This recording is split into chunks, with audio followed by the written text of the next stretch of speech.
What is going on, everybody? Welcome to the Awesemo.com NBA Deeper Dive, back again for the first time of the season. Two-game slate kicking it off on the 19th of October. You got the Nets, Bucks, Warriors, Lakers. We're here to break it all down and then toss it on over to Live Before Lock, take you straight up till 7:30 Eastern time. Happy to have you guys back with us. I'm Dave Loughran. On the Twitters at Laffy_D. Hit your boy with a follow. And say hello to Adam Scherer at Ship My Money DFS. Dude, I was thinking about this. I was doing basketball shows all through the postseason, but I was on Live Before a Lock with, I think it was mostly Josh, right? So you and I haven't done a show since the regular season of last year or last season. It's been a really long time since we've done a show together. Yeah. How you feeling about this one? It's weird. I mean, you and I were kind of talking about it before the show. Like anytime you go into a new season, you're trying to just like remember things and get everything back in place. So kind of glad that we're starting off with a two-gamer. There's plenty of stuff to talk about still because it's a pretty weird two-gamer with a lot of moving parts. But yeah, I'm excited for it. And then also excited to see if I manage to actually get hockey lineups and basketball lineups submitted on, at the same time, basically. So interested to see how that goes. Good. I'm glad to be hosting a show with you tonight. We're happy to have you guys with us. As always, hit that thumbs up. Can we just ramp this straight up over 100 to get started? Be greatly appreciated. Little gift to us for the start of the NBA season. Bring everybody some good luck. And if you're new to the channel, just hopping in, learning about NBA DFS, or you're coming over from our fantasy football or our odds channel, or really anything at this point, maybe your fantasy or your DFS NFL guy checking out NBA, and you haven't subscribed yet, hit subscribe. And if you want to join the channel, right below that thumbs up that you definitely just smashed, you can hit that, get the custom emojis, the badges, all of that good stuff. But more than anything, it's fun to be back. Only a two-game slate today. Tomorrow's going to get a little bit more complicated. Adam, before we jump into the games here, since we have plenty of time on a two-gamer, when you're going into basketball, you got a lot of people right now that have been playing a lot of MLB DFS, that have been playing a lot of NFL DFS. You know, you and I have always said volume is king in football, but Also in basketball, when you're looking at usage, when you're looking at minutes played, just overall touches each game, what is most important when you're building a lineup for NBA DFS? Just a small primer to get us kicked off. Fantasy points. But I mean, it's an asshole, dude. You're not going to pull this shit all show. No, I mean, I didn't mean that. Like, it's more projectable than football is. It's more projectable than baseball is. So, like, in football, volume is king, in part because projections, there's more volatility in the projections, and if you're getting a lot of targets, there's just like a better chance for something good to happen. So basketball, obviously, usage rate is going to drive a lot because the more shots you get up, the better chance you have of having a high scoring game. But you have rebounds that are worth basically the same amount of fantasy points. You don't have touchdowns, you don't have home runs. So instead of it being event driven, like there's just a lot of different ways to get there. So there's not like one stat that drives everything, like targets do for receivers in football or carries do for running backs, because there's just so many different ways to get there. So it's like, I wasn't totally being a smartass when I said fantasy points. I know. It's par for the course. I'm kind of just now I'm just used to it. Like the Pavlovs. I hear you say something like that, immediately being an asshole. But no, I get it. And the truth is, too, there's just straight different types of players. There's a lot of players that might play 35 minutes, but all they have is jump shooting ability on spot up attempts, and they're not going to get you peripherals if they're not scoring. Yeah, exactly. All right. Well, 2 games to dive into. Let me hit on these really quickly. John Basso, welcome to Team Awesemo, man. That badge looks sexy on you. And then Short Gamer TV won $62K last night, thanks to the whole Awesemo crew. Ready for this NBA slate. Yeah, I would too. I would be too, man. Congratulations. That's awesome. Happy to hear it. Okay, let's dive into this one. We got Brooklyn on the road, 1.5-point favorites. I think they get a win tonight. An easy one, matter of fact, Adam. I think the Brooklyn Nets, and this might not be totally fantasy relevant. Maybe some triggered people in chat won't like this, but I think the Brooklyn Nets, even without Kyrie Irving, are still as good, if not better, a team than Milwaukee, and should have won that Eastern Conference Finals. Not to bring up, bad feelings back from that series. Yeah, I don't even really remember the series anymore. But Irving was out. Harden was hurt. Remember, Harden, even when he came back, was real gimpy the entire series. Was that the series that Giannis got hurt also, but then came back, or was that a different series? I thought that was the Atlanta series. I could be wrong. Yeah, that sounds right. Look, the Bucks are awesome. I'm not taking anything away from. I'm just saying. Yeah. I think the Nets are still really, really good, even without Irving.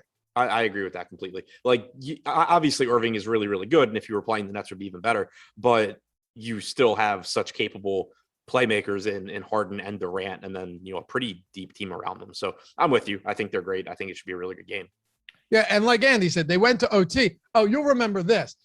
Harden hit the shot that sent them to overtime, and it was originally thought to be a 3, which would have won the game. Remember? But his foot was on the line. Kind of. I was on vacation for part of this series. Oh, okay. And then in overtime, he had another shot to tie it or win it, and I think he just bricked it or airballed it. But they were gassed, man. Remember, he was playing every minute he was playing all 48 minutes of the games. I do kind of remember that. But yeah, I went on vacation like partway through the series. Point being, though, is right now, you've got. Did I say Harden? Yeah, I meant obviously meant KD. Harden wasn't shooting at all that series. Yes, of course. KD hit the tying shot and then hit the OT shot. Yes, but Harden was not healthy, and now you've got a fresh James Harden coming into this first game. You have to be, of course, not projecting him for late season and playoff minutes, but you got to be giving both of these guys 30 plus, 35 plus, 37 minutes tonight, right? Especially without Irving on the floor. Yeah, I would think so. I mean, sometimes you see guys, pull back a little bit at the beginning of the season, getting 33, 34 minutes. But either way, the pricing isn't at a point where that distinction matters too much. And I think that most likely, like, I'm with you. I think I have those guys in at about 35 minutes.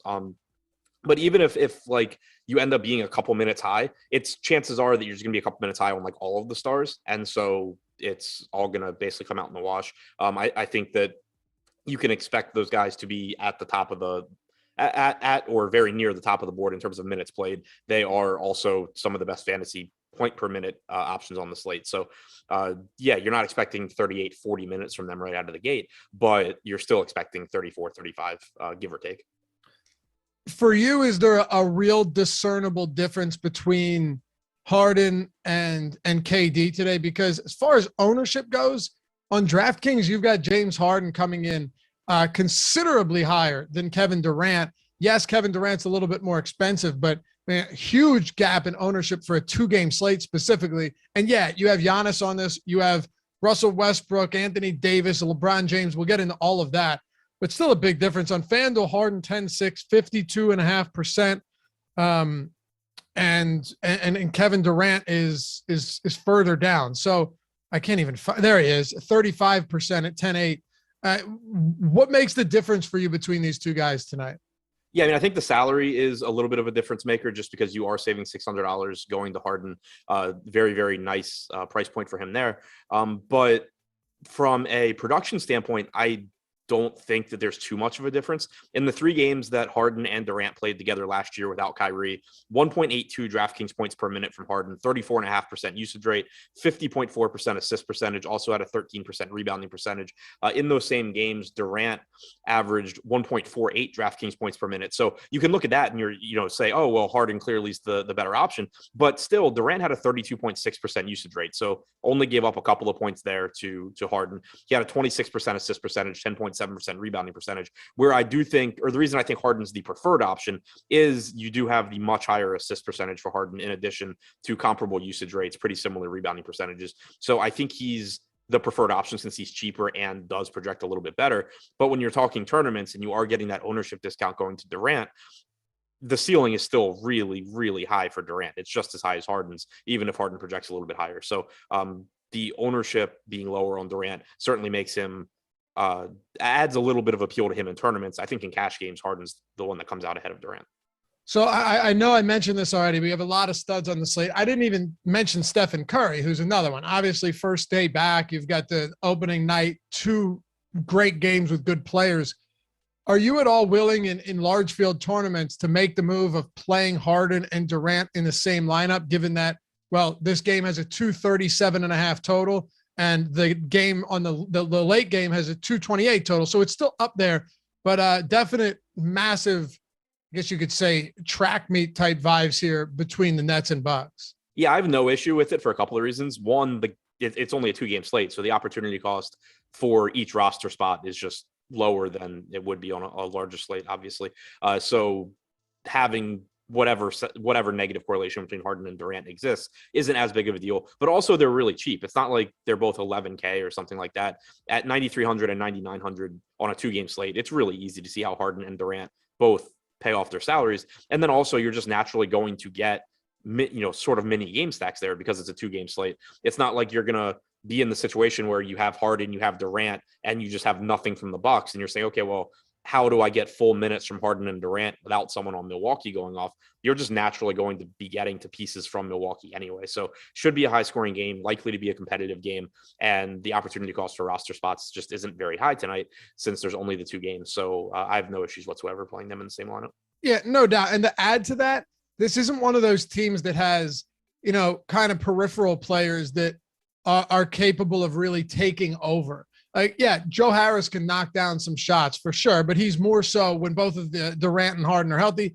He's the type of guy, again, that's going to knock down some threes, not provide much in terms of peripherals. You're not going to see him bringing the ball up the court often at all. And then outside of that, you've got guys like Bruce Brown, Blake Griffin, LaMarcus Aldridge, Millsap, Patty Mills get some opportunities, the second unit. But these are 2 guys that on the same team, if they score 120 points tonight, which is more than realistic, given that they have a 120 point implied total, there's nothing to say that the 2 guys that do almost everything on the team can't both have huge games, even ceiling games for that matter. Yeah, there's just a variety of reasons that I think it's perfectly fine. Where else do you go for Brooklyn if it's not Harden, if it's not Durant? Just rattled off a couple names there. Are there any other guys that can give us decent enough production at their costs? Yeah, I think that there's plenty of other options. They become riskier because they don't have the same clear-cut workload or usage. But you have some value here you can look to. LaMarcus Aldridge and Paul Millsap on DraftKings. Aldridge 3,900, Millsap 3,800. I expect them both to be around 20 minutes, give or take. They project for 18 to 19 fantasy points. So I think they are both decent values. Blake Griffin also, kind of in that rotation with those three in the front court. He is a little bit more expensive. So I think it's gonna be a little bit more difficult to get to him than it is to get to those two. You can use Bruce Brown as a value option as well. If he starts, I think that should make you feel even better about his minutes. But either way, you probably can get low 20s in minutes for Bruce Brown. He's cheap enough and produces at a high enough rate that that's not going to look bad either. So I think all three of those guys, using them as value makes sense. In tournaments, you can branch out more to guys like Blake Griffin, maybe roll the dice on someone like Patty Mills, hope that he gets some more minutes than people are expecting off the bench. But as far as, value that you're actually going to feel good about, I think it's those three.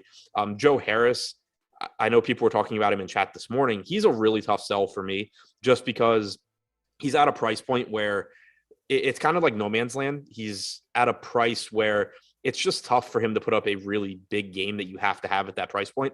And there are so many stars on this slate and then so many guys sub 4K that it makes it kind of hard for me to get there. He only averaged about 0.55 DraftKings points per minute with Harden and Durant on the floor last year, which clearly is a concern as well. His usage just goes through the floor. That's not really surprising, but it's just the way the slate breaks down. It's kind of tough for me to get to him. What about on FanDuel? Multi-position eligibility now, by the way. He's 4,300 on FanDuel, Adam. That's pretty cheap at a shooting guard, small forward spot. That's generally the two weakest positions on the slate, right?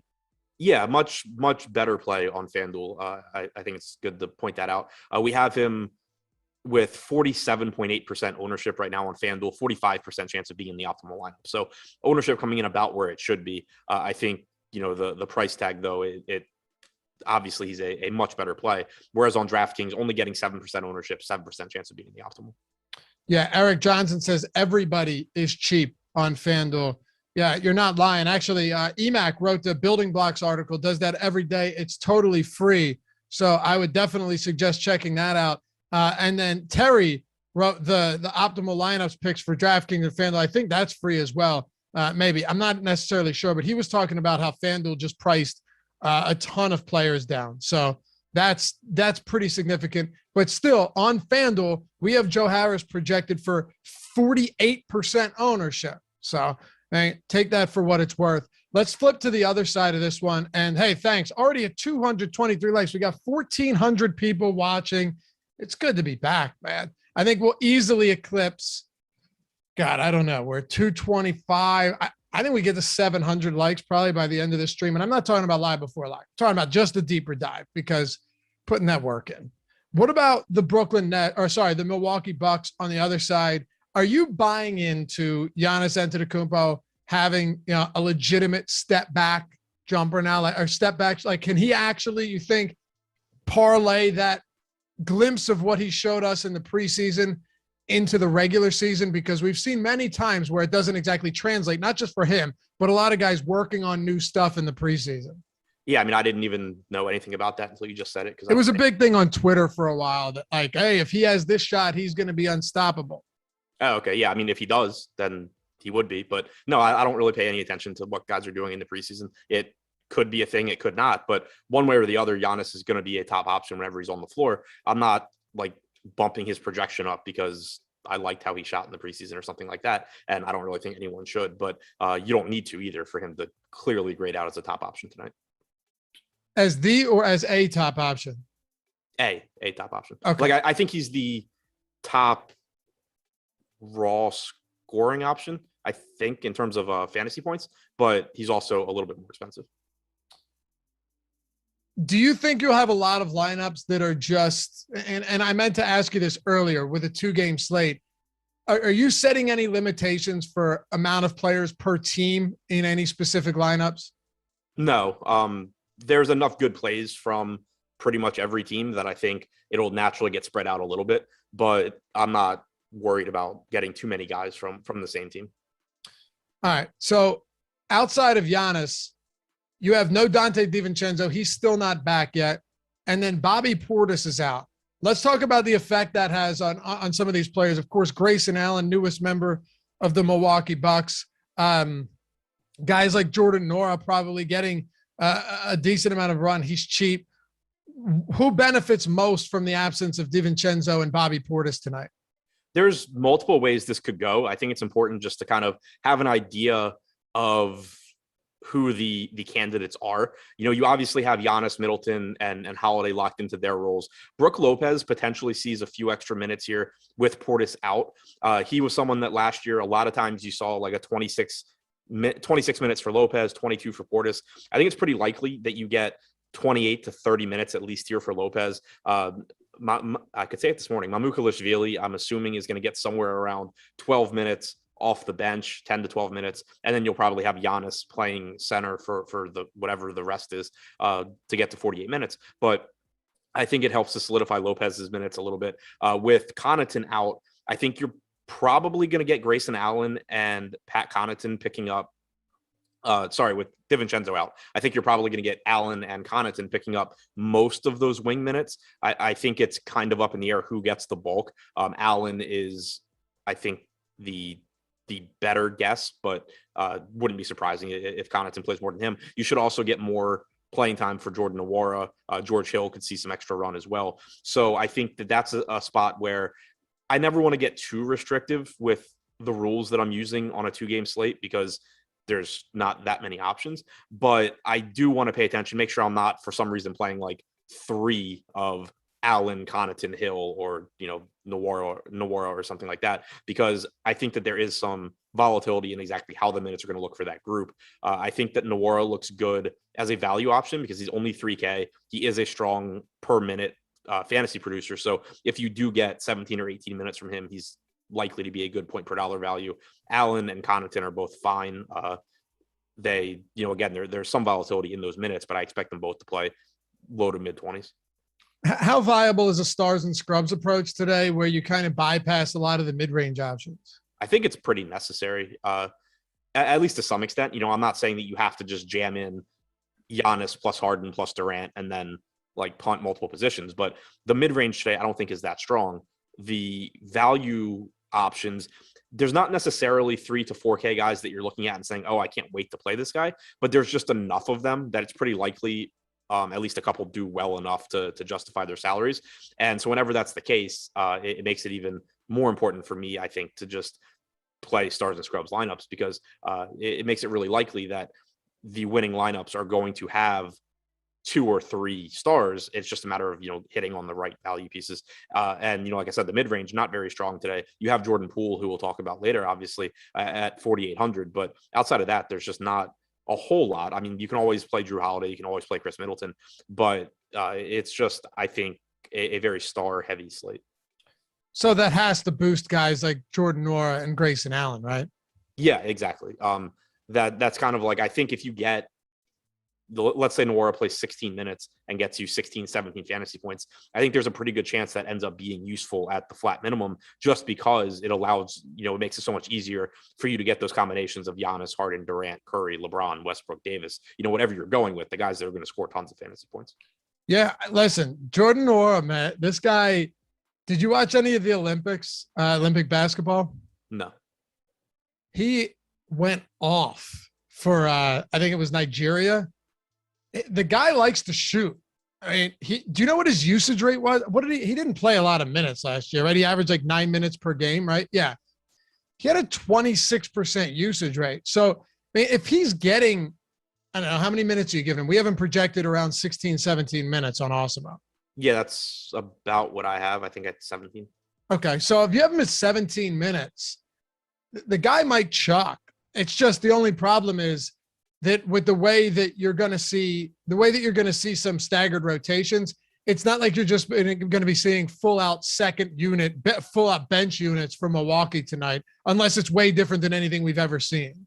Yeah, I think he's the perfect example of a player that produced at a high rate last year.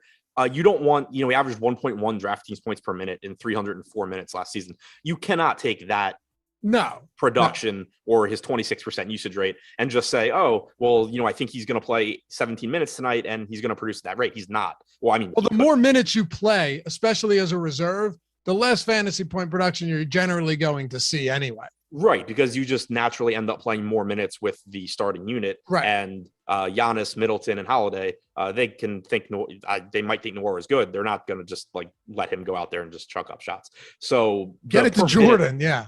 Right. The per minute production is going to come down, but at 3K, just getting those extra minutes is still going to be valuable. Steve Finkelstein, what's up, brother? Says, yo, the fellas are back, stopping by to say what's up. Steve Finkelstein, the NFT king around here, man. Got to tell you. What'd you say? I said, yeah, I just seen stuff on Twitter. Yeah, he's got some shit. Let me tell you. No joke. But Steve and I go back a long way. We went to the Bucks game together against the Eagles, where Jameis Winston broke the record for most touchdowns thrown by a rookie. And it was a miserable game. We had to walk a mile to get to our seats. Just terrible. But thanks, Steve. Appreciate you, man. We'll hopefully see you soon. And hey, speaking of Jordans, Jordan Klein with a K, producer extraordinaire here at Awesemo.com, an overall good fella. It's his birthday today. Shout the man out. Say what's up. Happy birthday, Jordan. Appreciate all the work, man. All right. Adam, anything else here for the Bucks or the Nets that we want to cover that we haven't hit on yet? Just any straight, like, real peripheral plays, or do we hit on it all? I think just to reiterate, because we did just spend a lot of time talking about Jordan Nwora at 3K. There is still volatility in those minutes. We have him projected for 16 or 17. He could play 10. You could just get more from Hill, more from Connaughton, more from Allen than we're expecting. So it is important to pay attention to the ownership there. When he's getting 47% ownership on DraftKings, there's a very good chance that he ends up being a good play, but he is still certainly someone that, if you're playing multiple lineups, you can say, okay, well, he's 47%. George Hill is 6%. Maybe I get to a little bit more George Hill for $900 more and just hope that the rotation plays in my favor. If you guys haven't checked out Yahoo yet, well, the promo we're doing is pretty ridiculous. You get 1 free month of Awesemo Plus Platinum, $90 value, everything on the site, ownership, player projections, top stack tool, boom, bust tool, lineup builder. You can get the Fantasy Cruncher add-on if you want. All these tools built by Awesemo himself, Alex Baker, #1 ranked DFS player. Fellows won a good amount of money using these tools, and so have so many of our other subs and contributors and everybody here on the site. If you want to get access, it's very simple. First of all, Jordan's going to throw the link in chat, but if you look in the description, you'll see the link for Yahoo. If you're a new user at Yahoo and you haven't signed up yet, here's your chance. Sign up, deposit $10 or more. That's it. When you sign up, they'll give us your information, and we will email you to set up a free account, $90 value, Awesemo Plus Platinum. All you have to do is enter a paid contest, deposit $10 or more, and that's it. And I'm pretty sure they'll give you a $10 bonus when you sign up anyway. So it's essentially free.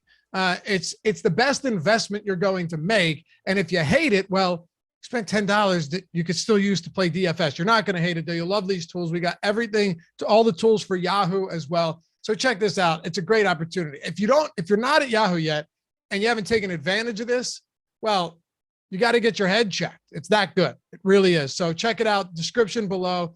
Jordan throws the link in the chat. Just did that right now. $10 to deposit. You get every single tool we have on Awesemo for football, basketball, baseball, MMA, PGA, NASCAR, esports, every single sport. If they have contests, we got content for it. Check it out and join the Discord. Now it's Discord. We moved from Slack, and say what's up. Join the community and pop in the office hours where you got our pros answering questions and helping you become a better DFS player all day long. All right, Adam, let's talk about Golden State and the Lakers. Lower total in this game, but still projected to see a fair amount of points. I guess every game in this day and age in the NBA is projected to see a lot of points. You saw the reports, though, that Draymond was looking to be limited today? Yeah, Draymond and Wiggins. So what do you think limited means? 30-ish. 30-ish? Okay. Yeah, Thompson's still not back. James Wiseman's still not back. Let's actually kick it off with Stephen Curry. So on this slate, you have Giannis, Durant, Curry, Harden, LeBron, Anthony Davis, Russell Westbrook, just a bevy of good players. Where does Curry slide into the mix for you among your priorities? So in terms of just like likelihood for success, I don't think he looks quite as good as, Harden, Durant, Giannis. He's just not quite on that level. But in tournaments, I think that he looks really good because you are getting more ownership going to those guys. And we still know that Steph has a massive ceiling. He's going to go out there and chuck up shots. He's going to have a really, really high usage rate on this team. There's not really anyone that's going to take shots away from him. Jordan Poole's a high usage guy, but clearly he's going to take a backseat to Curry as opposed to the other way around. So Curry should get up a lot of shots. We have him projected for 43% ownership on DraftKings, about a 43% chance of being in the optimal lineup. I think he's actually going a little bit under owned compared to those other guys. So I do like Curry a lot in tournaments.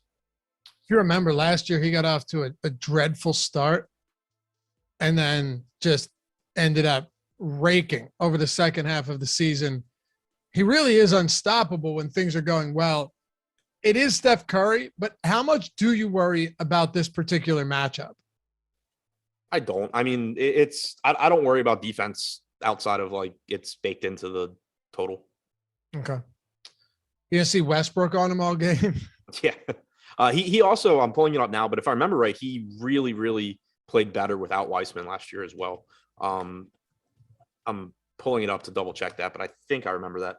He played 28 games with Draymond Green without James Weissman last year, 1.59 DraftKings points per minute, 37.3% usage rate, 29.6% assist percentage. For comparison, when both guys were in, he played 30 games, 1.44 DraftKings points per minute, 32.9% usage percentage. So the usage percentage jumped like 4.5 to 5 points when he played without Weissman. Assist percentage was about the same at 28.4%. Where's his ownership coming in at right now? 43.6% on DraftKings. Among all of the top priced players, you have Curry at, let's see, Harden above him, Giannis above him, both of those guys in the 50s. Steph Curry's next at 43.6%. So he's definitely still up there, much higher than Westbrook, much higher than LeBron, KD. Anthony Davis is way down there. I'm excited to get to that Lakers team and see how you're, sifting through all of this, given that it was already tough last year with LeBron and Anthony Davis. And now you add a ball dominant guard and Russell Westbrook into the mix. But on the strategy show this morning, outside of the one memorable moment where you had your mic in a coffee cup that tipped over, that was impressive.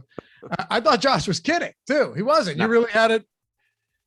Ingenuity at its finest. But he was talking about Andrew Wiggins, and it felt like you had a different opinion than Josh slightly when it came to where you're at on Wiggins today. Let's follow up on that. What are you doing with Wiggins?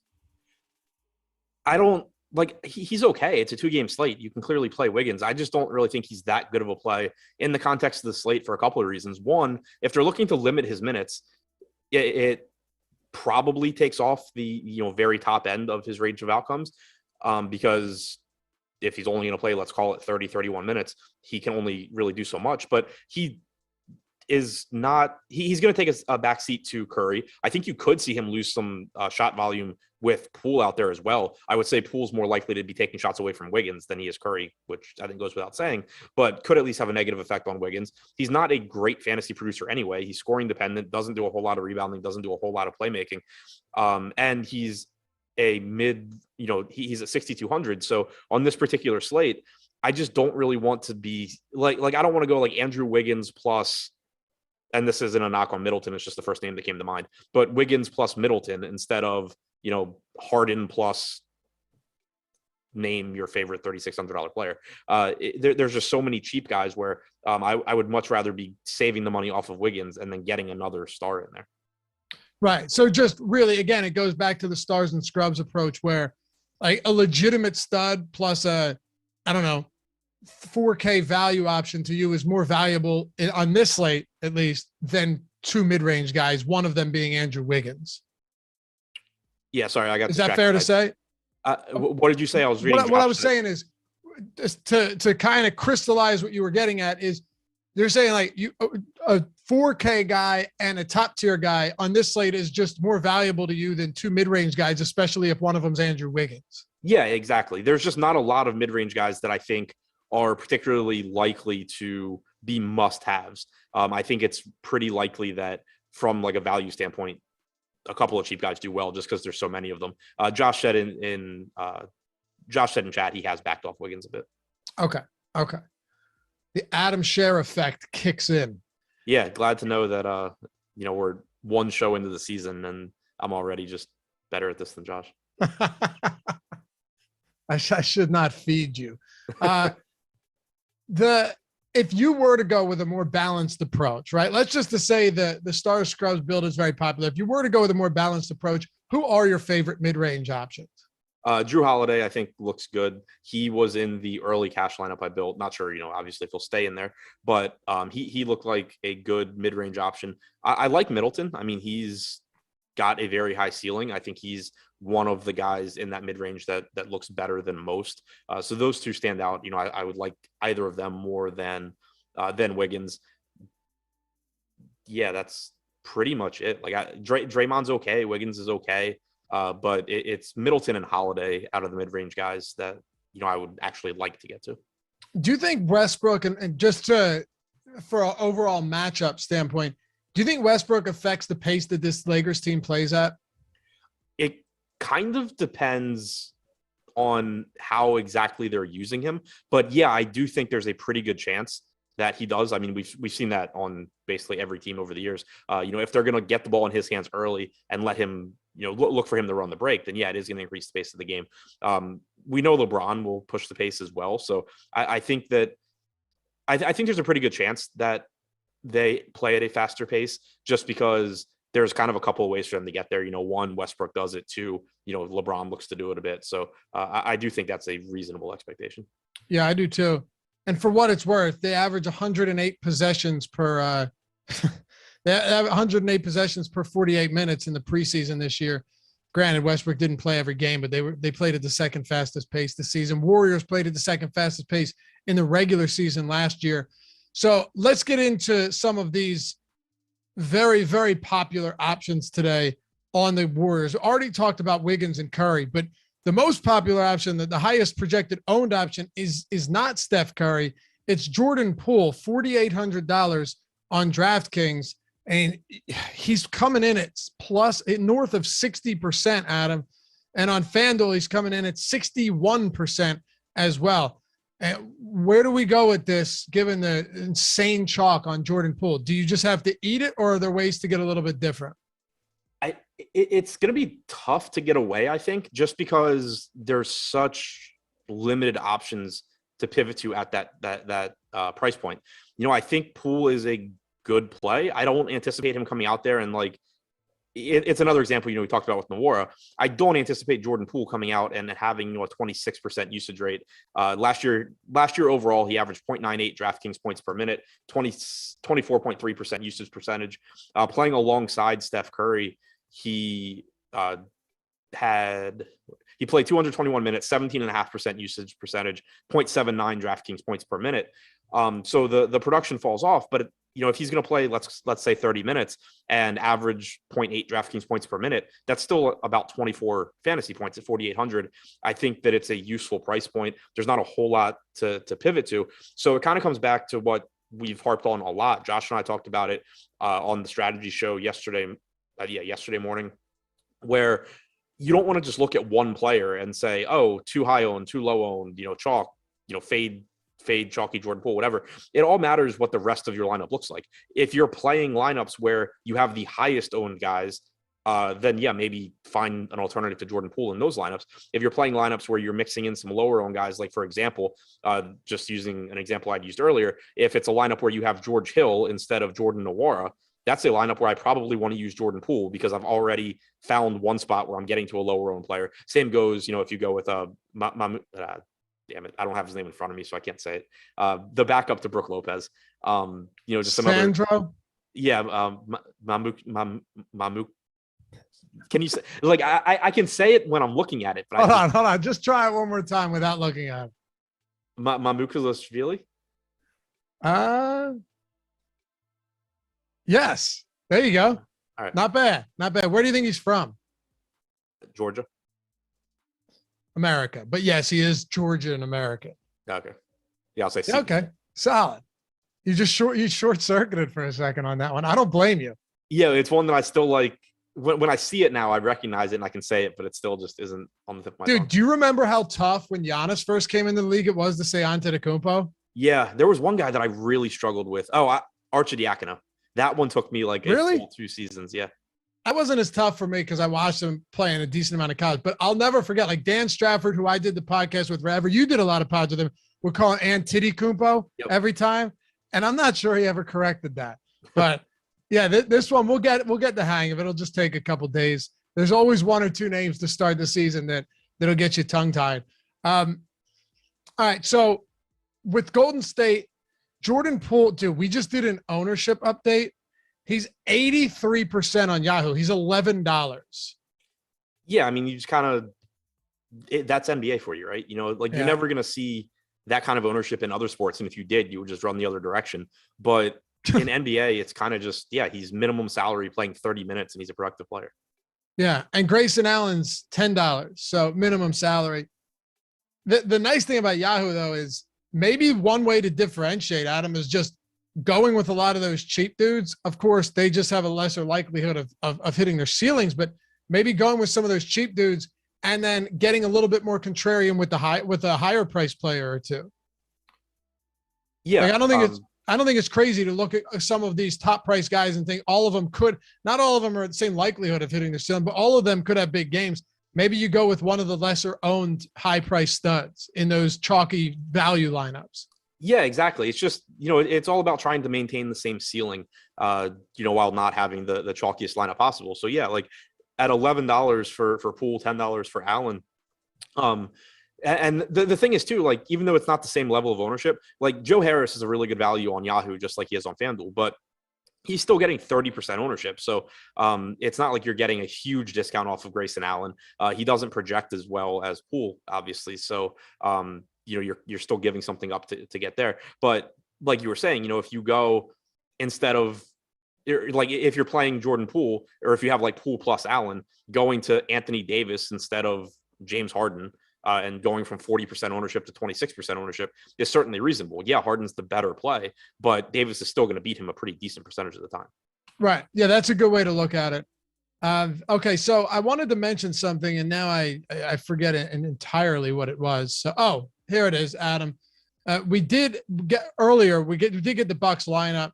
It was Holiday, Grayson Allen, Middleton, Giannis, Lopez. That's exactly what we expected. So. Yep. The Allen confirmation is nice just to know that. But we thought he'd be there. At least it was the assumption. I guess it could have been Connaughton, right? Yeah, I mean, it could have been Connaughton. It could have been Hill. It could have been Nwora. Like, everybody on that team can play every position, basically, except for Lopez. What else are you doing in Golden State here? We touched on Green for a second. Is there anything you want to hit on with Green and some of these other options for the Warriors? This is another team where if you're playing a lot of tournament lineups, just keep in mind sort of who needs to fill the holes in the rotation, because there's a lot of guys that their median projection isn't that good, but there's a decent chance that one of these guys steps up and just plays more minutes tonight than people are expecting. Otto Porter is someone that I expect to play 22 to 24 minutes. He's priced up a little bit more than the other guys. He's 5,300. He is someone that I think he actually does make sense on DraftKings. If you have a chalkier lineup and you're looking to pivot away from Jordan Poole, the $500 to Porter makes some sense. He's someone that I don't think it's likely he takes minutes from Poole, but it would at least be a candidate. Like if he's playing really well or Poole's playing really poorly, maybe he can steal some minutes. So that's, I think, where Porter has a role. But where I'm looking more so is the Nemanja Bjelica, Damian Lee, Toscano Anderson, $3,400, $3,700, $3,400 price tags on those guys. Iggy's at $3,500. I think there's a decent chance that one of those guys just plays more than the 16 to 18 minutes that they're projected for. It's just a situation where it's the first game of the season. We don't know exactly how the rotation is going to look. And so you're kind of just not hedging, because that's not the right word for it, but you don't want to just like take a really strong stand and say, oh, well, I think Bjelica plays 22 and Iguodala only plays 12. But there's a decent chance something like that happens. So setting a rule to, not be playing a bunch of those guys together. But they're just cheap enough where I am really interested in Bjelica in particular. He's always been a pretty solid per minute fantasy producer. Draymond Green had an interview in the preseason where he just brought up at length how impressed he's been with Bjelica as a playmaker and how that's something that other teams have never had him do, but that he is very good at. And Draymond was saying how he thinks that's a great fit for Golden State because Golden State typically isn't going to have a traditional big that makes it difficult for Bjelica around the basket. He said that he thinks Bjelica is going to be very good at driving to the basket and then either getting a bucket or kicking it out to an open shooter. So he just, was very complimentary there. And it's someone that we know has had success before anyway. So at 3,400, I do like Bjelica, but you certainly can make similar cases for Damian Lee, for Iguodala, for Toscano Anderson. So I think it's fair to say, right, that when you're in Sacramento, and I don't say this to be an asshole, but it's fair to say that what happens in Sacramento doesn't really happen everywhere else. I mean, you've seen some poor decisions there, players that just don't get minutes when they should. Obviously, like Fox and Halliburton and all of those guys should be getting the majority of run, but there were times where Bjelica would play 35 minutes, Adam, have a killer game, and then not leave the bench the next game. So how much do you really make of that? To me, I don't want to look at him and be like, oh, he couldn't get it done in Sacramento, because when he did get minutes, he was at least mildly productive. Right. And just the whole, Bjelica said it, or Green quoted Bjelica in that interview, but just the idea that not only is Golden State a different team that runs a different offense and could really open things up for Bjelica, but like Draymond was just saying, like, I had no idea Bjelica could even do this stuff, and Bjelica was like, oh yeah, I was like EuroLeague MVP, like that's what I do, like I'm a playmaker, and then I came to the NBA and they just were like, no, be a spot up shooter instead. So like you could just see a completely different version of him, and so like this kind of goes back to what you had mentioned about Giannis with the potential for having a jump shot. Now on someone like Giannis, I don't really care. Like you can only, because he's going to get it done regardless. Right. Yeah. You can only make it so good. You can only make his fantasy projections so good. It doesn't really matter if you think he's even better than he was. He's already the best. Right. But for someone it like helps the team. I don't know how much it helps for fantasy purposes. Right. Yeah, for sure. But for someone like Bjelica in a situation like this, I think the uncertainty is really interesting because you're going into the first slate of the season and you're saying, okay, if Bjelica is just the same NBA player he's always been, and he happens to play more than 16 minutes, say he gets 20, 21, he's still going to be a really good value at 3,400. If Bjelica is actually a more productive player in this Golden State system than we've seen in the past, then one, that means that potentially he is getting more minutes, and two, he's producing at a higher rate. It's just a spot where the worst case scenario is you're getting still a decent play. The best case scenario is that we just real quickly, really, really early on in the season, learn that Bjelica is going to outperform our current expectations. How many minutes you got him for today? 16, 17. Okay. It's not the craziest idea then, right? I mean, at almost minimum salary. I don't think there's a ton of downside. I don't say that to mean like he can't fail. He can, but he's only 3,400. There's not even Jordan Nwora, who's getting, all of the ownership at that price point. It's kind of the same thing. He's coming off the bench. We're guessing he's going to get 17-ish minutes. We could certainly be off by a few minutes and, he ends up disappointing. Like, I don't think that the range of outcomes is wildly different between Jordan Nwora and Bjelica, but the ownership certainly is. All right. You want to talk about the Lakers? Not really, but I guess we have to. All right. PGA rankings free on the site today, by the way. So over at Awesemo.com, PGA rankings. I know you've got a tournament coming up. I honestly don't even know the name of it. Ben said it this morning, and I feel like I've never heard of it before, but it is coming up, and hopefully you take advantage of that. Also, let's say you already are a member of Yahoo and you can't take advantage of the promo that we have where you sign up there using the link below and you get a free month of Awesemo Plus Platinum. We always like to do promos for the start of NBA season, and usually it's single sport, but all of the tools I mentioned before, all of them, right? Included in this promo, if you use the promo code Curry, all caps, CURRY, like the fella in Golden State, you get 50% off your first week of Awesemo Plus Platinum, not just basketball, everything. Again, boom, bust tool, top stack, player projections, ownership, Everything we have, showdown content, the lineup builder, and you get the Fantasy Cruncher add-on as well. All of that, 50% off. When at checkout, you use the promo code Curry. I'm assuming you go to awesemo.com/promos as well and just type in Curry, and it'll get you where you need to go. But if you want 50% off your first week, you want to see what we've got going on over here, awesome NBA tools, but for every other sport as well. All of those tools I included are for everything. Go ahead. Use that promo code Curry, all caps, and we'll see you over there. All right, man, let's talk about the Lakers. This is really the biggest change we've seen among any of these four teams because Russell Westbrook has been added to the mix. I know when this happened, you just couldn't believe what you were seeing that they would want to bring in. And I don't say this to disparage him, but just from an overall functionality standpoint, that they would bring in this Russell Westbrook to play alongside LeBron and Anthony Davis. Where are you on it today? So before I get into that, just I guess this officially kicks off NBA season. Steve Nash was asked for their starting lineup tonight, according to Brooklyn's beat writer for The Athletic. His response was no. Wait, I'm sorry. He asked what? Brooklyn, the Nets beat writer for The Athletic, said that Steve Nash was asked for the Nets starting lineup tonight for their game that starts in an hour. No? And he said no. What? What? Okay. What do you think it's going to be? Harden, Durant, Griffin, Harris, Brown, probably. Right? But yeah, just to me that just kicks off how dumb NBA can get sometimes. Yeah, phenomenal. I guess he still has a little bit of time, right, until he's violating the new rule, the new protocol. So yeah, what is it? Half hour, I think. I thought so. Yeah. So whatever. I don't know. We'll pay attention. That's why we got live before lockdown. Greg Ehrenberg, Eric Lindquist coming up next in about 9 minutes. So don't go anywhere. We got 2,200 people watching. One more ask. Push it over 500 likes. We're at 439, 2,200 people watching.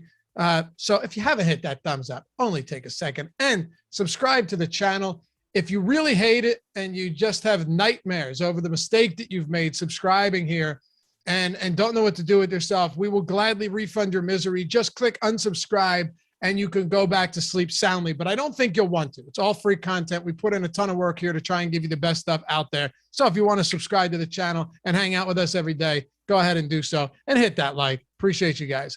All right, Adam, Lakers. I'm just going to ask you to give me a full overall just breakdown on this Lakers squad right now and how you see them functioning with Russell Westbrook in the starting lineup. My expectation is that it's going to be ugly out of the gate. Said it this morning when I talked with Josh. A lot of times you see when you bring in new personnel, teams start out slowly. I mean, Miami back in the day with, LeBron and Wade and Bosh. You just see it a lot. But this is one that in particular, I expect it to be the case because it's just not a good fit of like skill sets. So I'm kind of expecting it to be ugly between LeBron, Westbrook, Davis, kind of just, figuring out exactly how Westbrook fits in here. I'm not saying that I think they end up having a bad season or anything. I just think that it probably takes a little bit of time to make it work. But so those guys, however it ends up shaking out, you expect those guys to dominate every stat category. Westbrook and James to dominate assists. Westbrook, probably all three really, probably to dominate rebounds. And then all three, to some extent to dominate scoring. So it makes it so everyone else on the team becomes a very price sensitive play because you just can't really expect anyone else to be a very productive per minute player. But then even within James, Westbrook, and Davis, there's going to be a lot of uncertainty there. So I think that from a DFS standpoint, for one, it's going to matter the pricing. Today, they are really cheap, which makes it so they are still playable. If you had, normal pricing on James, Westbrook, Davis, they wouldn't even be like rosterable when you could just play Harden or Durant instead. But then you're still, I think, going to want to pay attention to ownership because, we can guess on who's going to be the best out of that group. But any given night, I think you're just going to sort of see one of them step up. And even more so, the first game of the season, when we don't know exactly how this is going to look, it's kind of just a crapshoot to some extent. So I like Westbrook because he's the cheapest at 8,600. But, I don't feel too strongly between LeBron, Westbrook, and Davis. And this, like fading an $8,600 Westbrook no matter who he's playing with, never feels great. I'm not saying not to do it because it's not like everybody else is wildly marked up. You know, James Harden, Steph Curry, and Steph Curry aren't really that much more expensive than Westbrook. But I do think he's fairly priced given the new team and the circumstances playing alongside LeBron and Anthony Davis. Yeah, I'm just interested to see what he ends up doing. You know, does he – how much do they sort of let him get away with? Because whatever you think about Westbrook, like, he's not as good as LeBron or Anthony Davis. No. So it's kind of, you know, how much do they sacrifice? How much are they willing to let Westbrook do? And that'll kind of, you know, obviously have a huge impact on his fantasy production. But he at least does, from a fantasy standpoint, so much well. You know, he can score, he rebounds, he gets assists. So I still am interested in him here, but I'm just not very confident in exactly what it looks like. Jordan, are you sending me that super chat or that comment so I read it? Okay. I did. Sending me this during a show. All right. Yeah, I'm not going to read it. I mean, it's really not that bad. It's kind of funny, and I totally agree with his sentiment, but we won't get to that now. Let's talk about, we got 5 minutes left here. Let's go ahead and talk about some of the non-stud players. And then at the end of the show, Adam, I'm going to ask for your top 3 in order, prioritized top tier players. But for the Lakers, you have Kent Bazemore and getting a little bit of ownership, around 32% on DraftKings. He's $3,600. Every year, even with LeBron and Davis on this team, we've really shied away from getting to a lot of these secondary options on the Lakers. Now you bring Russell Westbrook in, and I think it just becomes even more convoluted. But this is the lowest, has to be the lowest owned aggregate ownership on any team by a mile tonight. Yeah, and I think it's really, really tough to like much here. You're just going to get like every stat dominated by the main 3 guys. Yeah. Bazemore at 3,600 is interesting to me for the same reasons I'd mentioned this morning with Josh. 1, he's 3,600. 2, I think that you're probably getting mid-20s minutes from him. But he's someone that can just contribute in a lot of different ways. Taking like a scoring dependent player here is just really scary for me because they're not taking shots away from Westbrook, LeBron, and Davis. But Bazemore, you know, he can score a little bit. He can rebound a little bit. He can get some assists. He can get some steals. He's just someone that doesn't have to score to still accumulate fantasy points. So I like that at his price, combined with, you know, the fact that, like, I think he plays mid-20s in minutes. Melo at 3,900 is worth a look as well. But Bazemore would be my favorite guy off the bench here. Is that pretty much all you got for the Lakers? Bazemore would be my favorite, not non-James Westbrook Davis play from the Lakers. Sure. All right. Among all of the top tier players, if you're ranking your top 3, how are you doing it today from a lineup construction, obviously taking ownership and salary and all of that, the lineup build into consideration? So out of the top guys? Yeah, all of the top tier guys. Okay, yeah. And I mean, I haven't made lineups yet, but I would say Giannis, Steph. In tournaments right now, I would say Giannis, Durant, and Steph. All right. Jordan, am I supposed to be out by 27? No, it said it on the run sheet. All right, cool. Yeah, we're good. All right, we got a couple of minutes. Greg Ehrenberg, Eric Lindquist coming up right after this. Adam, if you were to put a lineup together, this would be the last question. I feel like it can be helpful to some people. There's a lot of single entries out there, 3 max and stuff like that. If you're starting it with one stud and one value player, we already know who your top stud is. Who's your top value option for this slate? Again, all of those other factors considered. Jordan Poole. Jordan Poole? Okay. Tournaments doesn't matter. He's just too cheap and in too good a spot. Yeah. Yeah, I mean, like, I'm not – it's tough since I haven't built, like, a single entry lineup yet. I'm not saying for sure I would have Jordan Poole, but I would think that I'm starting with him, and then I would need a good reason to get away. All right. Beautiful. Thanks as always for watching. Greg, Eric, coming up next. Do not go anywhere. They're taking you all the way to live. And maybe Nash will give us a starting lineup while their show is live. Jordan Klein, appreciate you, brother. Happy birthday, man. And to you guys, glad to have basketball back. Hit that thumbs up one more time. Get us up over. It doesn't even matter. you like us, you'll do it. Whatever. We'll see you back here tomorrow on the Deeper Dive presented by Yahoo. Peace.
Yeah, baby, we are back. What's going on, everybody? Welcome to the NBA Live Before Lock show presented by Yahoo.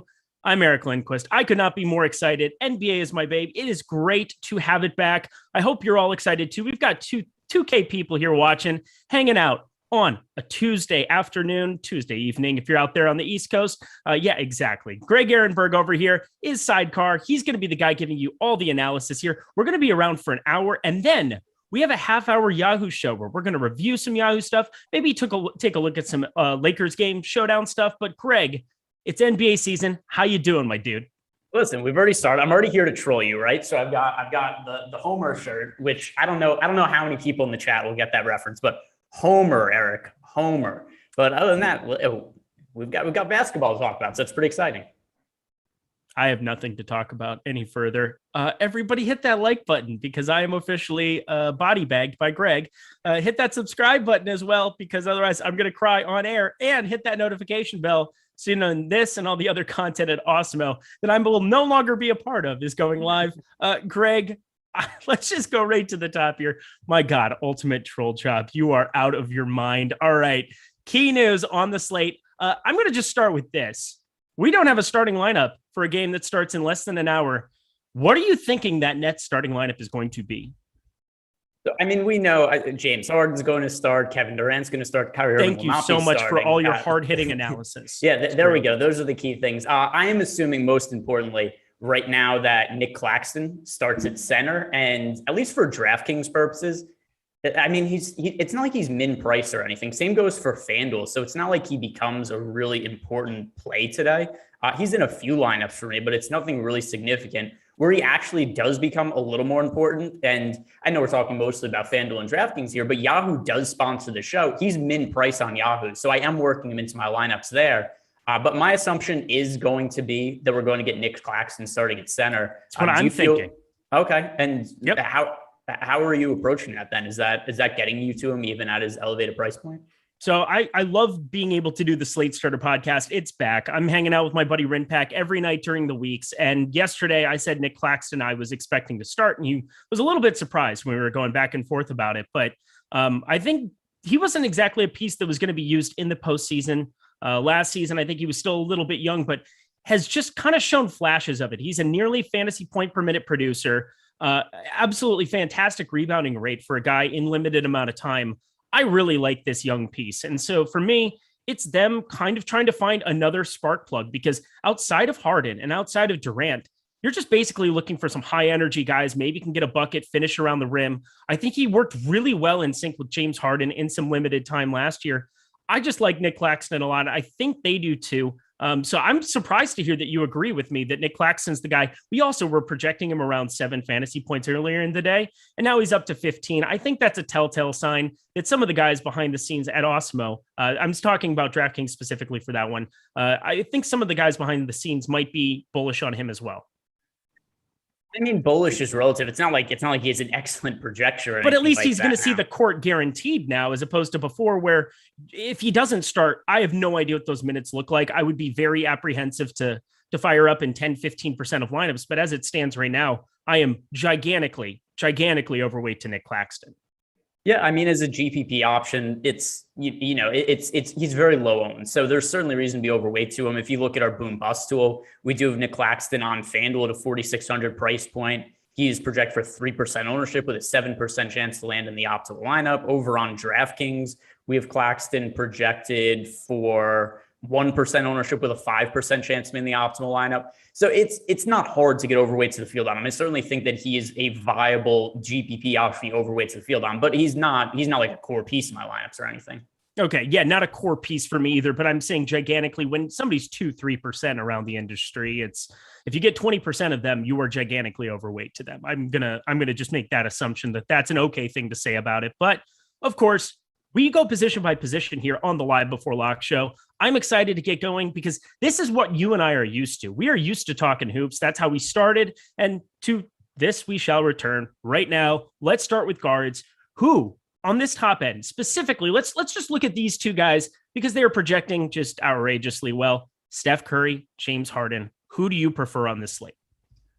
For me, it's going to be James Harden, and a lot of it has to do with Kyrie Irving. Well, actually, almost entirely has to do with Kyrie Irving not being in the lineup, because James Harden, we saw last year when Steph Curry was off the court, scored about 7 more fantasy points per 36 minutes, and he's going to have to run the offense for them. And the other thing, too, to consider with James Harden is that take out last year's hamstring injury aside, because it was a really wonky year. Right. He got off to starts of the year where maybe wasn't in the best shape. Then he got traded midseason. There was a lot of changes. By his own admission, he wasn't quite in game shape for a lot of the year, which he said is strength and conditioning, a core part of his offseason just to make sure that he was in better shape entering this year than he was last year.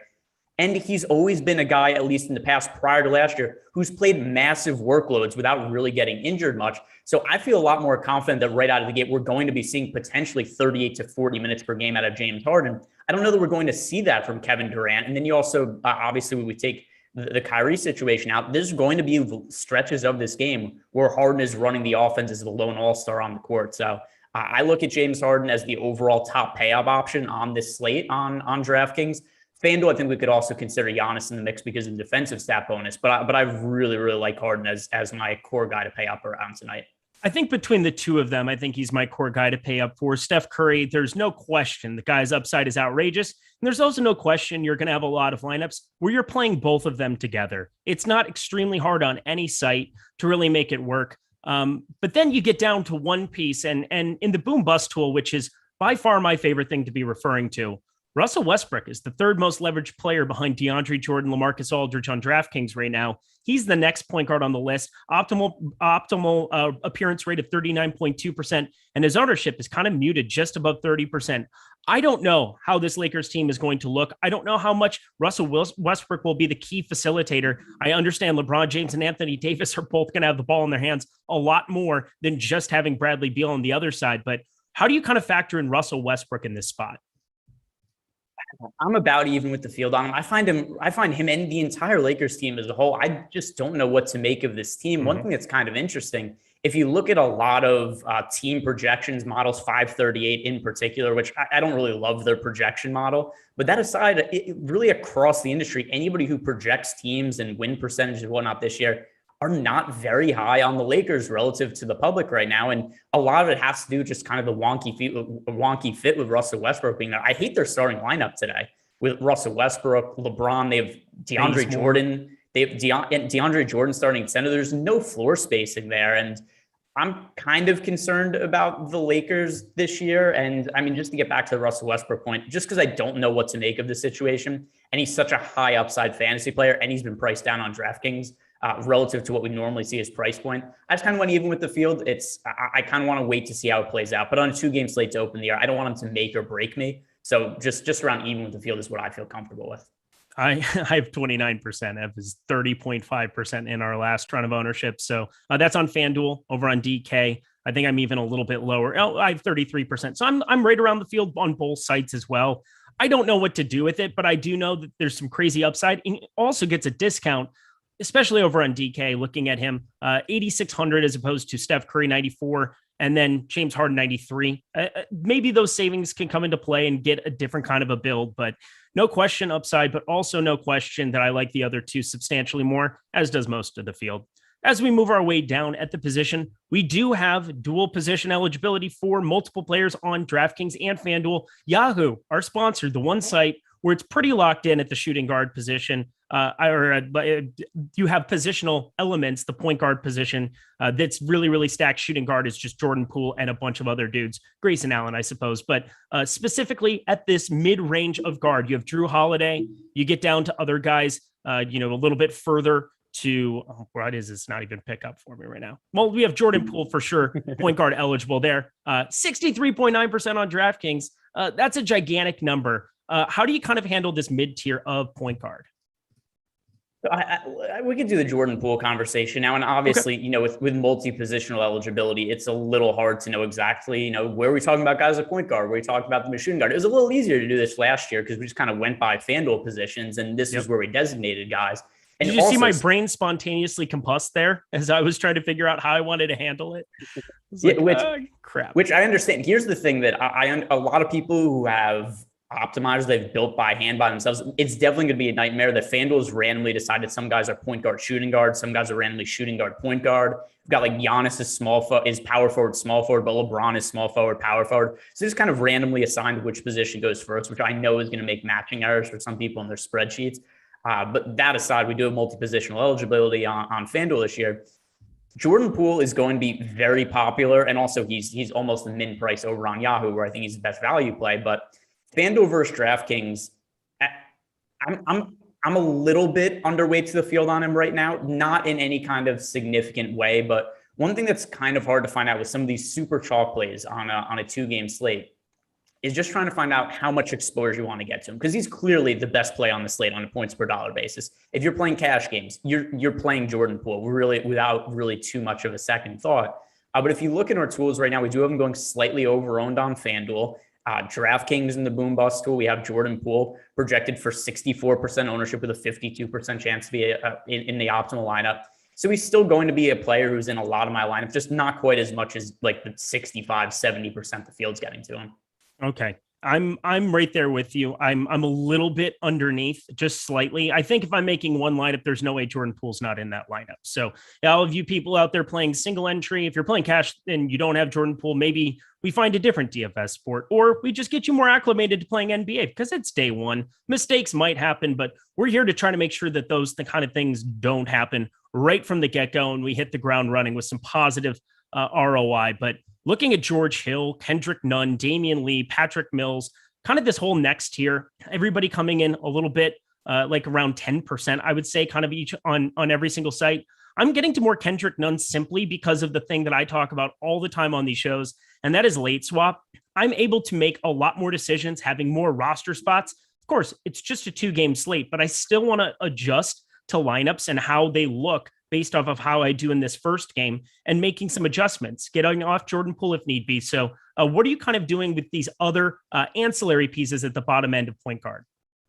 So talking about Kendrick Nunn, I have him in my player pool right now, but I'm not getting to that much exposure of him. But since I'm already going to have Jordan Poole in a big chunk of lineups, it's easy enough to just move some of that Jordan Poole exposure to Kendrick Nunn if he ends up being in, to Malik Monk. So one of the other reasons that I also like having that spot reserved for Jordan Poole is just because he's more expensive than those guys. So it gives me the most possible flexibility to be able to swap around. If you have a bunch of lineups that already have Kendrick Nunn, Nunn's a lot cheaper. So that kind of does handicap the amount that you could play around. So I like going to a little bit more expensive players of using as a placeholder. But that aside with the Kendrick Nunn situation, I have no feel for if he's going to play or not. If he is out, I'm not even sure it opens up a ton of value. I would want to get to some exposure of Malik Monk, but not anything that would be a massively significant play to me. Russell Westbrook could potentially play a couple of extra minutes. That would help him projection-wise if Kendrick Nunn is going to be out. But is there any one guy you really look at here and is like, I have to get exposure to that guy if Kendrick Nunn doesn't play? I wouldn't say that that's kind of the automatic way of looking at it. I think Malik Monk becomes the obvious kind of pivot there. But it for me, it also comes down to being able to have exposure to the Golden State side of it too. I know the guys on the last show talked about Bjelica, some of these other cheaper options that we have. DeAndre Jordan's in that starting lineup from what we've heard. So I think that that's another cheap option, especially on DK 3,800 for him there. I think on Yahoo, maybe not as necessary to kind of be going that direction, but still completely at the flat min. There's so many guys that are at $10 there or $11 in the case of Jordan Poole and some of these other guys that I don't have to go completely crazy, but I think it makes sense on other sites for me to have a little bit of Kendrick Nunn. 4,300. He just went out of favor immediately with Eric Spoelstra in Miami. His minutes were all over the place in the bubble. When he played, he did pretty decent. Then all of a sudden he didn't play like the entire duration of the playoffs until Goran Dragic sprained his ankle. And then last season, it was just here or there, and you could never really get a feel for what those minutes would look like. But anytime he saw the court, it looked like he performed pretty well. I don't know what his court time is going to look like here in LA. Obviously, he will not be a main primary source of offense with anybody else that he's going to be sharing the court with, but can definitely get things done. So at 4,300, it's just kind of a pay up to be contrarian spot. So it also gives me a little bit extra salary at 4,300 as opposed to another roster spot down there in the 3K range. So I think he kind of makes me feel a little bit more comfortable, I think, than you do, just because I think I get more versatility and I can kind of like make more informed decisions based on when we get those official starting lineups, especially from the Golden State side. Yeah, I think that is totally reasonable. Although, what are you expecting to happen from the Golden State side? Well, nothing crazy, but I'm just kind of hoping to get some clarity. Just make sure we get Kevon Looney there starting. Just kind of seeing how my lineups are doing in this early session of games. And then if I need to get off of a little bit of Jordan Poole even further, or in the event I have some really good lineups based on Nicholas Claxton specifically. I mean, that's such a big stand I'm making in the early game already that I'm going to just want to be able to adjust to whatever that looks like. I think any lineup I have with Claxton that fails will probably not have Jordan Poole in the evening. So I think that that's a pretty easy, forthright way of kind of breaking it down. And if Nick Claxton pays off, I'm going to be able to jam a lot more chalk and hopefully be able to, chalk. There we go. Everybody loves watching me eat chalk on these streams. I'm back, baby. Let's go. It's NBA season, but I feel pretty good about Kendrick Nunn being somebody that if he is good to go, might be able to actually get things done on a floor and in some dead lineups could be a nice contrarian piece. Yeah, and by the way, we do have the Warriors starting lineup. It is Steph Curry, Jordan Poole, Andrew Wiggins, Draymond Green, and Kevon Looney. The real news that comes out of the Warriors here, because that was a more or less expected starting lineup, is that Andrew Wiggins and Draymond Green minutes restriction open season. Do you think there's enough people playing DFS that are watching these shows that are reacting to news like this, that their ownership on Wiggins and Green is going to drop substantially? It's always hard for a 2-game slate. I would generally say, not in a crazy significant way, but I mean, we still have Draymond Green projected for 30% ownership on FanDuel. Andrew Wiggins on FanDuel is projected for 21% ownership. So, I mean, there's still some ownership going there. And these are guys who are largely not in my player pool just because of the minutes concerns. And it's something that I don't know what to expect from them from a minutes perspective, because minutes limit, does that just mean that Steve Kerr is going to play him 32 minutes as opposed to 34? Is he going to play him 25 minutes? There's a really wide range of outcomes there, but for me, they're two guys who I'm not all that interested in. Yeah, I mean, I'm looking at the projected. I misspoke more so. I mean, I know what that starting lineup. It's official on DK as well, so you can see it pop up there. Makes it pretty easy to kind of, for me, understand that DeAndre Jordan, we have what we assume to be the Lakers starting lineup. It's more of just being able to react. In the next 12 minutes, I would assume in the next 12, 15 minutes, we're going to know what Brooklyn's starting lineup is, have a little bit more clarity there. But Before we kind of get over to anything else you want to round out the guard position with, is there somebody that is guard specific that you kind of wanted to talk about that we didn't touch on?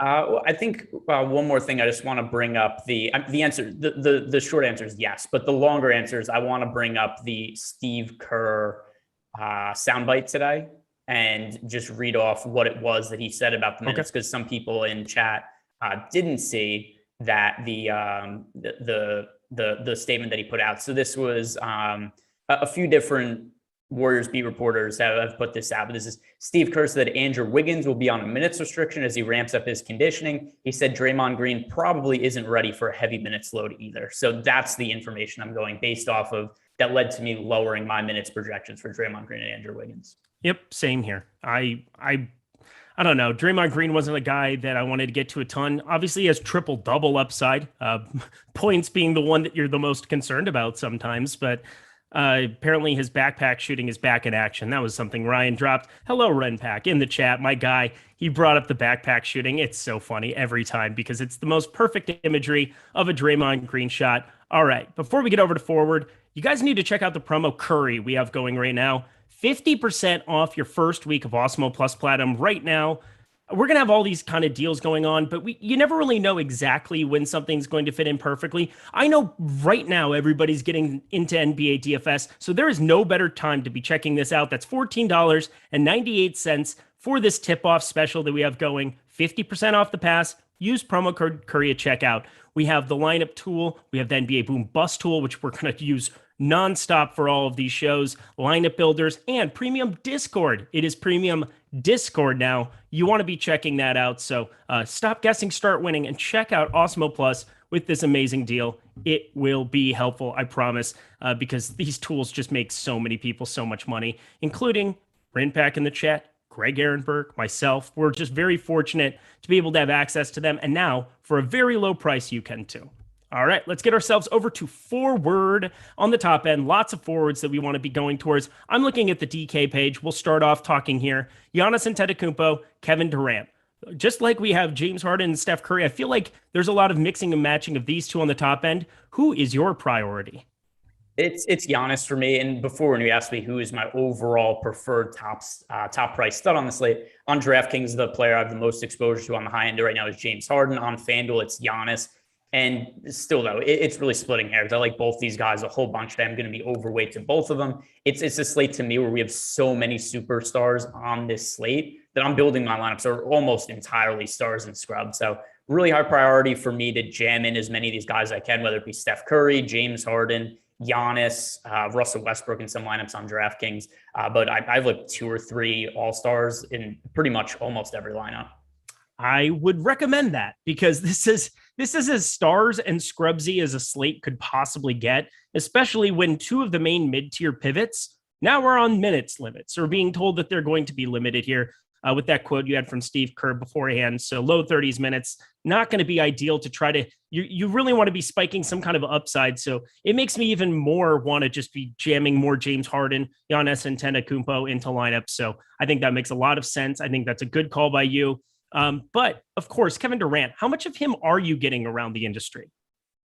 Not all that much. And there's a couple issues. Number one is I just have James Harden projected significantly higher than Kevin Durant. He was a better fantasy producer last year when Kevin Durant was when Kyrie Irving was off the court. And then it's also just the price point. We've got Kevin Durant over on DK at 9,900 at the forward spot. I would much rather play Giannis for $100 more than Kevin Durant. And then also James Harden is $600 less. If he's going to be a really high priority play for me, I don't want to have all that many lineups that have both James Harden and Kevin Durant in because there's a little bit of a negative correlation there. So just based on some of the other guys we have to pay up for on the slate, I'd rather get to Steph Curry than Durant. I'd rather get to Giannis, Harden, Russell Westbrook. It just kind of leaves Durant as a little bit of an afterthought for me. Oh, it's so terrifying. Considering he put up do you remember what it was during the NBA? No, it was definitely against Milwaukee. He had 100 burger. Do you remember that game? Yeah, that was in the playoffs when It was, let's see, how many fantasy points did he actually That's have? like the thing that I remember of Kevin Durant. That's like my last really vivid image of Kevin Durant against Milwaukee. Obviously, they played a bunch and he did not perform that well every single time. And I'm not looking, there's no such thing as BVP. There's no such thing as player against team unless we're talking Andre Drummond and Joel Embiid. And now they're on the same team. So I'm no longer factoring it in whatsoever. So here's the game, by the way. He scored, it was 96.4 FanDuel points. It was 100.25 DraftKings points that game against the Bucks. He was 16 of 23 from the field. He also had 17 rebounds. He had 10 assists for the triple-double. But also, well, number one, he's obviously not going to play 48 minutes again. But that aside, do you have any kind of concerns about what Kevin Durant's workload is going to look like to open the season? And that's not to say he's going to come out and play 26 or 28 minutes. But I think the minutes ceiling for James Harden is significantly higher because Kevin Durant has missed a whole bunch of games, not just last year, but obviously the Achilles injury in years before. Earlier in his career, he had the foot injury. I just don't know that the Nets are going to open up the season and say, hey, we're going to go give Kevin Durant 36, 37 minutes, where I think that is a somewhat likely scenario for James Harden. Is that something that weighs on your mind at all? See, I think of it almost the exact opposite because of literally the last game that they played. We remember that series. James Harden was a shell of himself. It was absurd. He played 53 minutes in that last game, and he was just not right. But other 46-40, Kevin Durant was playing every single minute humanly possible. I know that he had multiple times. He played 53. He played every single minute of that game 7. I don't know. I feel like they're kind of about the same. I don't really, I have 36 minutes for both of them. I don't really see coming off of that. I mean, if one had more of a minutes ceiling, maybe it's like a slight lean to James Harden, but I think it's probably a little bit closer than you do. Yeah, I mean, it's not something where it's not a situation where I have Kevin Durant project for like 6 less minutes than Harden, but I gave Harden a couple extra minutes. And then also, like I said, there's just a big price point difference between the two of them on DraftKings. We've got a $600 cheaper James Harden to go to. Over on FanDuel, Kevin Durant is $10,800 compared to James Harden at $10,600. It's only a $200 price point, but also consider some of the other players we have to consider due to the multi-positional eligibility. We've got James Harden is really at a price point all by himself at shooting guard on FanDuel. He's $10,600. You got Russell Westbrook at $8,500, Drew Holiday at $8,500. So it's really a pricing tier of himself if you have that salary to spend up for. Over at small forward on FanDuel, you've got Giannis, you've got Kevin Durant, you've got LeBron James. So there's more options to choose from. It just makes Durant, from a lineup construction standpoint, a less appealing option. That makes a lot more sense. The way you put that, I'm still going to be overweight to him a little bit slightly. I might like him just a little bit more here. 10-8, it's more of a pay up to be contrarian. Anytime you're going to get a discount in ownership that's this substantial for a guy with this much upside, again, it's under 32% on DraftKings. And I know 9,900, it's a little bit of an overpay, but I'm paying up for the ceiling. And on a 2-game slate, I think that that's an all right stand. I'm willing to kind of, it's not dying on that hill. I mean, I'm going to have more than half of my lineups without Kevin Durant, but Kevin Durant definitely carries a ton of ceiling, 1.45 DraftKings points per minute over the course of last season. I have no problem being overweight to him at a little bit of an ownership discount from all the other studs. Let's move ourselves down the board. LeBron James is there. Hey, LeBron James, he's like in a forget about me spot. I feel like he's somebody that, because of these three, this new trio, similar to what we did with the Nets last season, adding Russell Westbrook to the fray. Yeah, I think that lowers his ceiling he lowers his floor a little bit. But I mean, it's LeBron James, and he's going to come in by far the lowest of the studs. How much of him are you getting? Once again, on DraftKings, I'm prioritizing other guys over LeBron. On FanDuel, I'm kind of even with the field. We have him project for 21% ownership. I have him right around 20%. If you look at our data that we have right now, and actually we do have a recent ownership update. And also, I kind of think that it's a little hard to project some ownerships on opening night just because it's such a big field. It brings in so many casual players. So right now we have LeBron on FanDuel DraftKings is projected for 23% ownership, 26% ownership in the most recent run. Over on FanDuel, we have LeBron James projected for 18% ownership. I would take the over on those numbers just from a standpoint of, I think that we get a little bit more casual players for opening night who just say, I'm playing LeBron James because I'm a Lakers fan or I like LeBron. So I would guess he ends up being more rostered than that 18% number over on FanDuel. But even so, there's other guys who are higher priorities for me. I'm not I'm not taking some crazy stance where I'm that much different than the field. But if you're only playing one lineup and you need to find somebody to roster, it would be Giannis and Harden as the pay-up options for me, not LeBron. Yeah, I just feel fine. It's the weirdest feeling ever. Like I feel like for whatever reason, LeBron James, it's like impossible for him to burn you on this slate. I don't know why I have that feeling. It's a very uncomfortable feeling because you shouldn't feel that way about one of the greatest players, if not, top 3 greatest players that's ever played the game of basketball. But LeBron James, my God, what's that look, Jordan Klein? You don't think LeBron James is a top 3 player of all time? You got to be kidding me. He's number 1. Okay. He's 1 or 2 for me in some capacity. Jordan, I'm biased. That's the era I grew up in, but Greg Ehrenberg, do you have any feel on LeBron James top 3 ranking guaranteed? Or do you want to just play the Stephen A. Smith version here? Well, okay. So I think the ranking lists are stupid because there's no way to actually prove or win the argument or anyway. But you have to pick one. You have to pick one. Well, I'll make a science-based argument. Okay. You either evolve or you go extinct, right? Everything evolves. And if you just look at basketball over time or anything over time, it's just evolved and it's gotten better than it was 10 years ago or 20 years ago. So just by default, using a science logic-based argument, I would say that LeBron James is the best player of all time. And whoever is the best player 20 years from now would become the new best player of all time. So I think everything evolves. There's better practices in terms of we have better analytics on what are the best shots to take. There's better training methods, better strength and conditioning. So just based on that, I would say LeBron. But then you could easily also say that, hey, if Michael Jordan was in this era, would he be a better player? And probably, but we don't have that information. And it's the same as, if Genghis Khan was going to war against the country in this year, somebody just drop a nuclear bomb on him and you wipe him out. But would Genghis Khan be a better general if he had access to all the same information and technology we have today? Then yes. But I kind of view it the same way. God, I hope we get a Steve Kerr lineup here soon because wow, we just went down the historical path. I love that. Did not see that question taking that turn, but here we go. All right, Steve Kerr, I'm not seeing a starting lineup. This is just going to be crazy. Half an hour beforehand, and I'm just holding way too much Nicholas Claxton. But whatever, here we are. I'm going to talk to you guys about Yahoo, and we're going to, of course, have our 30-minute show here after. But we partnered with Yahoo Fantasy for the season.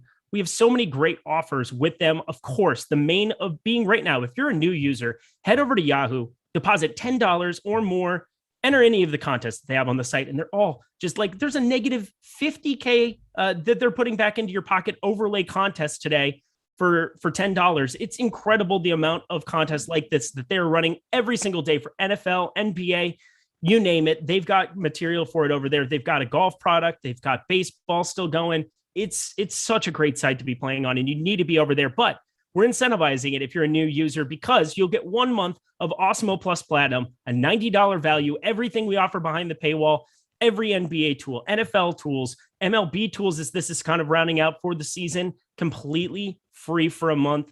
All you have to do is sign up, send an email to support@awesemo.com, and they'll get you all set up with everything that you need over there. I know Greg's playing a lot over at Yahoo today, and that's kind of where I wanted to take this question a little bit. For the forward position, you talked about Giannis. You talked about Kevin Durant being somebody that you're a little bit lower on, and LeBron James, I think we're both lower on. Who is kind of the next guy on the board? Is there a piece of forward value for Yahoo specifically that you are targeting on this slate? By the way, did we get some people in chat were saying the starting lineup came out? So I wanted Claxton, yo. All right.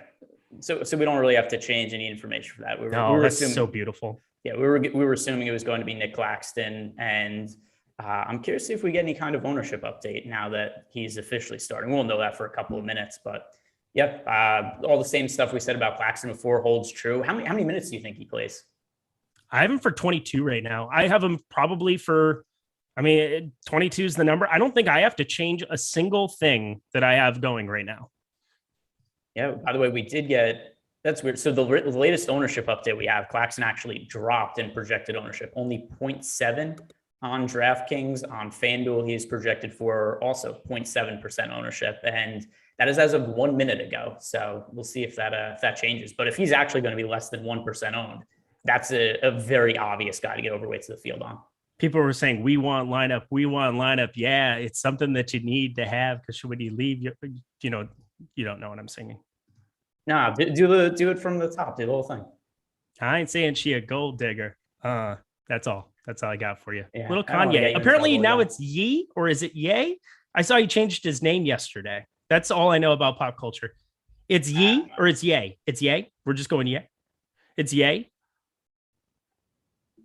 I'm from South Dakota, if you could not tell. Just not very good. But I will say Kanye is the man, and I love that song. Jamie Foxx, what up? Missed that guy. Where's he been? Where's Jamie Foxx been in the movie business?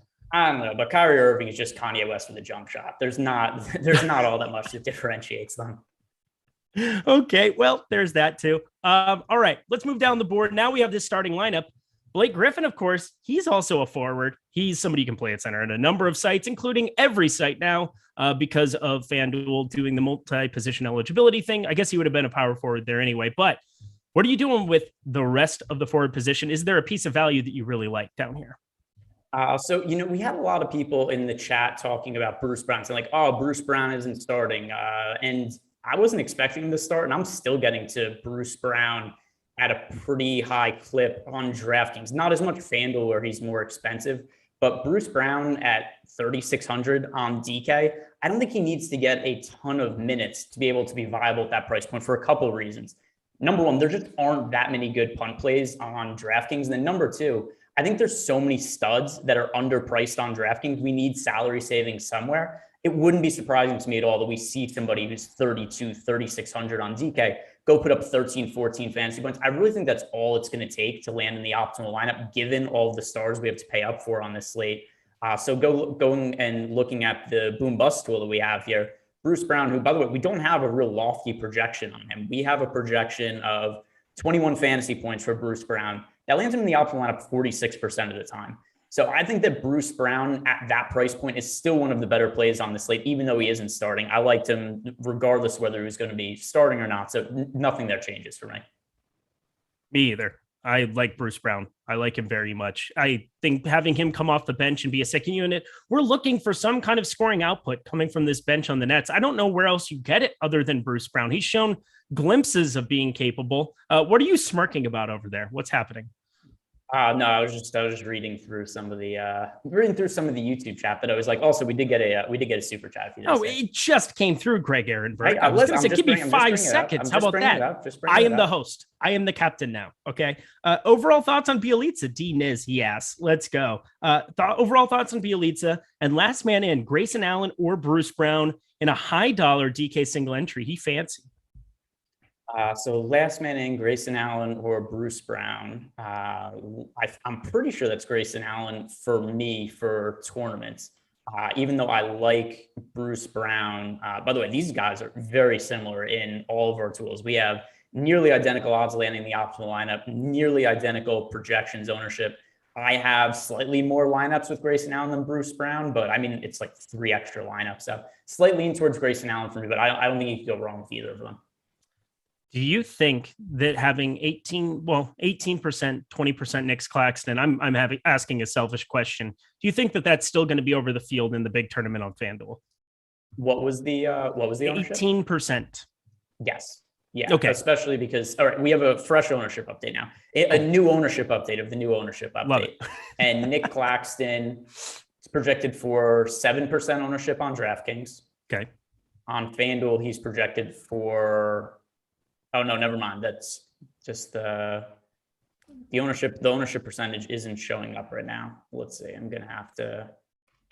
Do you see it on the ownership page? It hasn't updated for me. I'm gonna give it another 5 minutes. I'm not in a hurry. We're gonna be here. I know we're still gonna be on this stream for another. Well, the game starts. The game locks in 22 minutes, so there's a little bit of urgency. And I'm only playing 3 sites. It's no big deal. There's no reason to panic. Got to keep our composure. Oh, I missed that movie. Old school. That was good stuff. Can I ban Sean V? Yes. El Negro Loco. You absolutely can.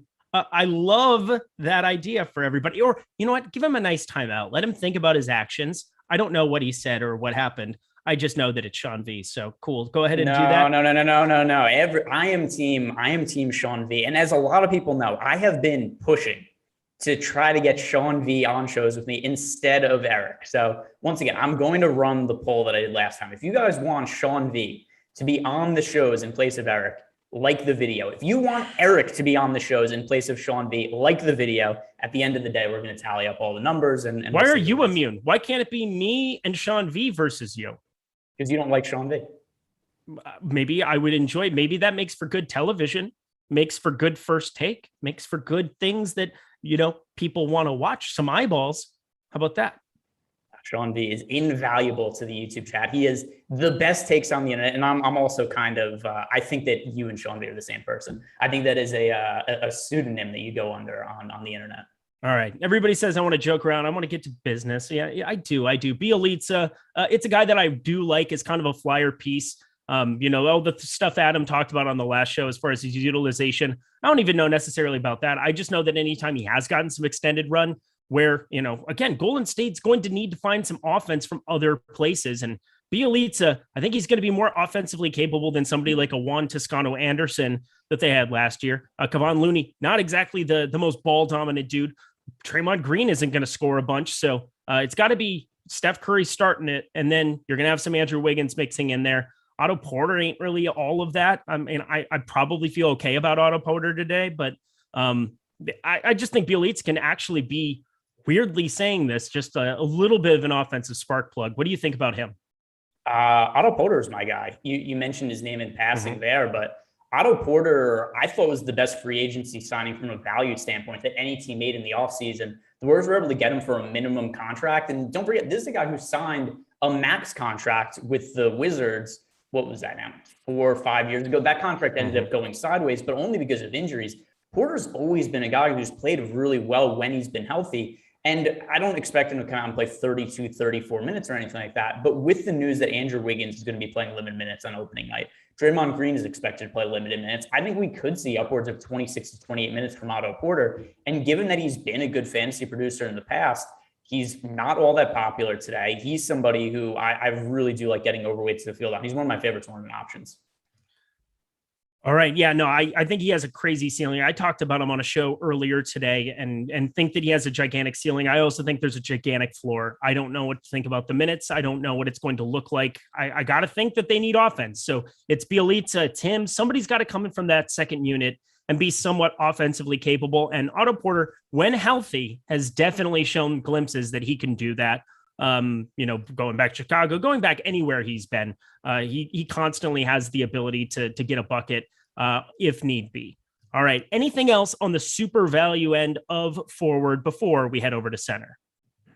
Jordan Nwora, we haven't brought him up yet. Okay. This is more of a DraftKings specific play because FanDuel, I don't think there's a real reason to consider him. But if you look at the 3K options on DraftKings today, and also we had somebody earlier in the chat ask, has there ever been a 2-game slate where a min-priced player on DraftKings has been a DMP and landed in the optimal lineup? And I'm almost positive the answer is yes to that. We saw that happen in showdown contests too, where actually it was a game between the Nets and the Bucks, where I think there might have even been multiple games in that series where the optimal showdown lineup took a 0, just because when there are so many players to pay up for and there aren't that many value options, sometimes if let's say that Russell Westbrook goes out and scores 60 fantasy points, James Harden is 70, Giannis is 70, it might not even matter. You need to have those guys in your lineup, and then it just doesn't even matter where you get from the cheaper end of the pricing range. So Jordan Nwora, I think with Dante DiVincenzo out, he's going to be in the rotation this year. At least last year when he was on the court, and a lot of it was with players out or in garbage time, he proved to be a pretty good fantasy producer. So I think he's going to be in the rotation.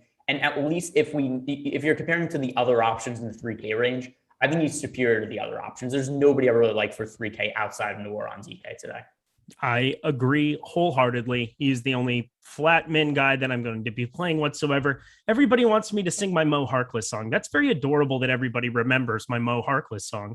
I guess that would be kind of another shout out to Kanye in some kind of a way. So what do you say? Maybe I may. Let's go to center. Let's round this thing out. Of course, we talked about Nick Claxton, and we'll get to him here in a second. You can play Giannis at center eligibility, but that's not who we're here to talk about.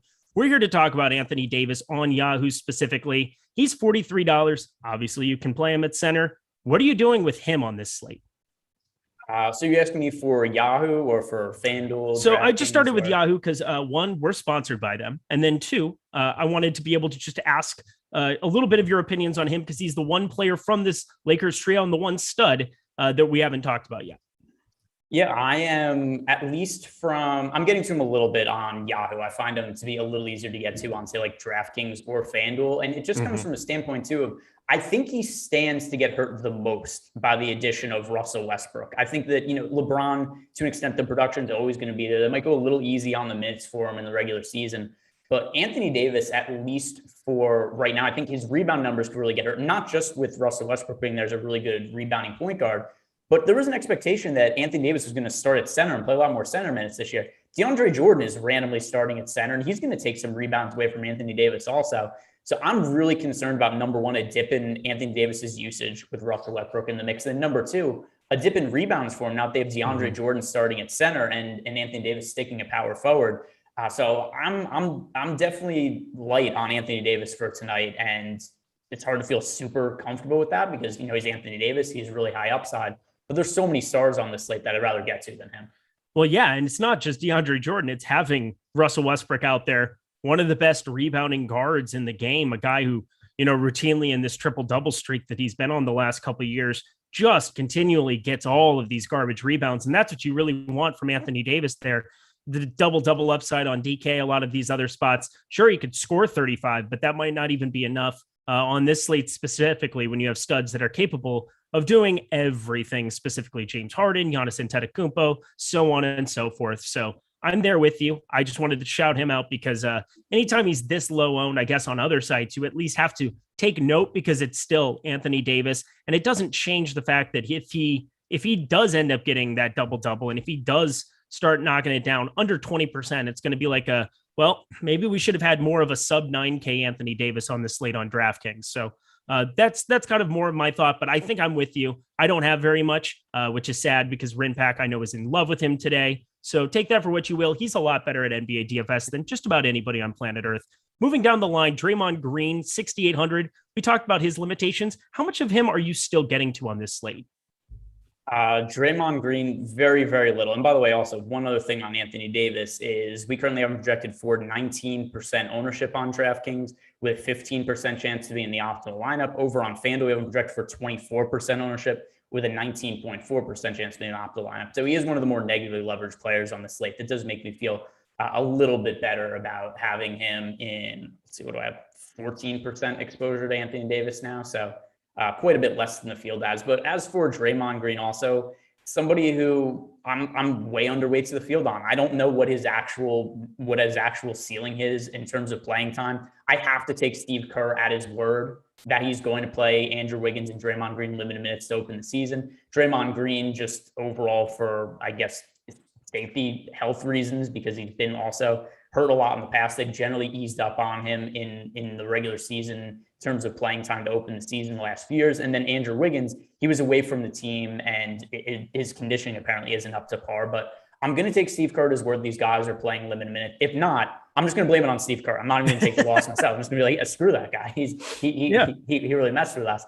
But yeah, because of the lack of minutes that I'm expecting there, and combined with he's still fairly popular. We have Draymond Green right now on FanDuel projected for 29% ownership. So it's not like the field has gone off of him because of the minutes issue. So I'm going stars and scrubs a lot on this slate, and some of these kind of upper mid-tier range price guys just kind of get pinched for me.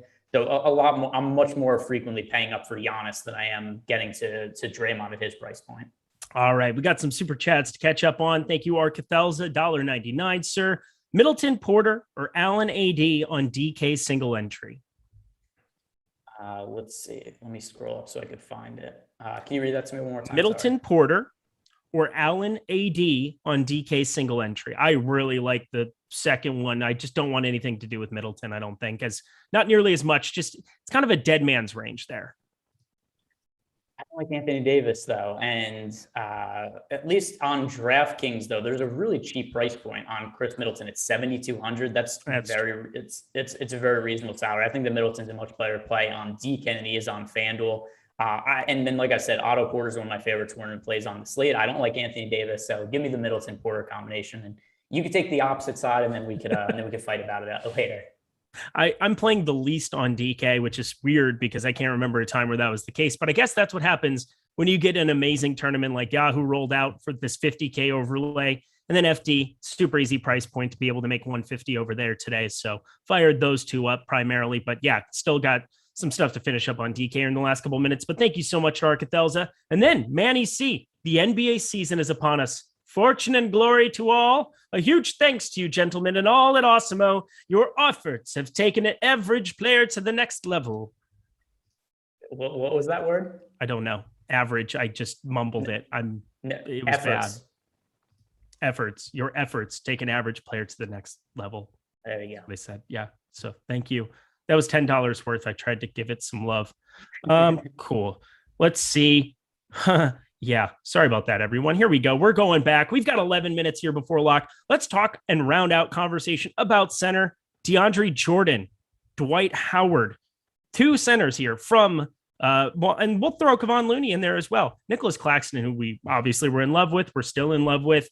But what are you doing with the centers in the late night hammer?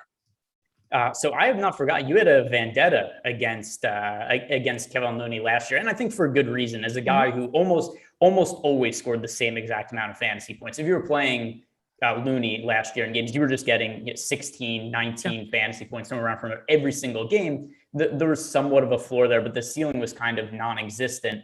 And for a 2-game slate, I think it's hard to totally write any one player off, but the guy who I liked the most here relative to his ownership is actually going to be DeAndre Jordan, just because, number one, he's starting for the Lakers. Even if he isn't a good real-life player anymore, he's still a guy who scores around a fantasy point per minute. And at least in our last ownership update, making sure this is still the case, he was much less popular than Dwight Howard was, but I have to double check to see if that's still the case. Let's see, latest ownership update. We have DeAndre Jordan projected for 13% ownership now, and Dwight Howard. Okay, well, that's no longer the case. At least before, I thought he was a really good pivot play off of him. But still, at least because he's starting for the Lakers, I think that DeAndre Jordan, of those cheap centers, is the best option. But mixing and matching them, I still think makes sense. But I think Giannis having center eligibility on DraftKings, that makes him the guy that makes the most sense to get to overall. And then actually the center I'm getting the most exposure to on FanDuel is a LaMarcus Aldridge. No, Manny C, I appreciate you, my guy. Yeah, no, Indiana Jones. I wish I were Indiana Jones. And now the movie's delayed again. Okay, Lastima, it's disaster. Absolutely hate it. But here we go. Somebody just asked me a question. This is a lot. Oh, I can't do this. Claxton Bjelica, Millsap Monk, Claxton Monk, or Howard Bjelica. That's a lot of reading comprehension that I do not have here at the moment. Are you looking at that in the chat from Tyler Sappington? That's a great name. I guess that's worthy of talking about just because of the name. Is this, you mean in Discord or? It's in the YouTube chat. All right, in the YouTube chat. By the way, Discord. I'm just trying to figure out how to get my my alerts to work properly. Are you? Is that I can't get my bearings. This is the first time that I've realized that I'm older than I think I am, because adding Discord, I already had Discord, but I legitimately never went on it for random things. I know that it was the NBA Top Shot spot, and that was kind of where I set it all up to be able to kind of keep track of all the updates and that garbage stuff that they kept, making us chase around to go get packs. But yeah, I'm enjoying the Discord now, but I'm just getting my bearings. I'm getting my bearings. I think it's going to be much cleaner, much better. I know that's also disappointing. I think I'm younger than Josh. I'm not positive. I just know that I'm older than Adam, and that freaks me out. But I definitely, this is the old man syndrome that I am feeling here, where I'm still trying to figure everything out. Yeah, I can't get my notifications to work. So, like Slack, it would just pop up for me. But then a Discord, I have no clue who has added us on anything here. So I'm just kind of scrolling through. But we did get Mr. Moneybags. He asked us a question, and I guess we're now going the premium Discord channel. But first of all, he said, love seeing you and Greg back together. Fire emoji. Last guy in, Brooke Lopez, ? DKGPP. Then he also says, please talk me out of playing him.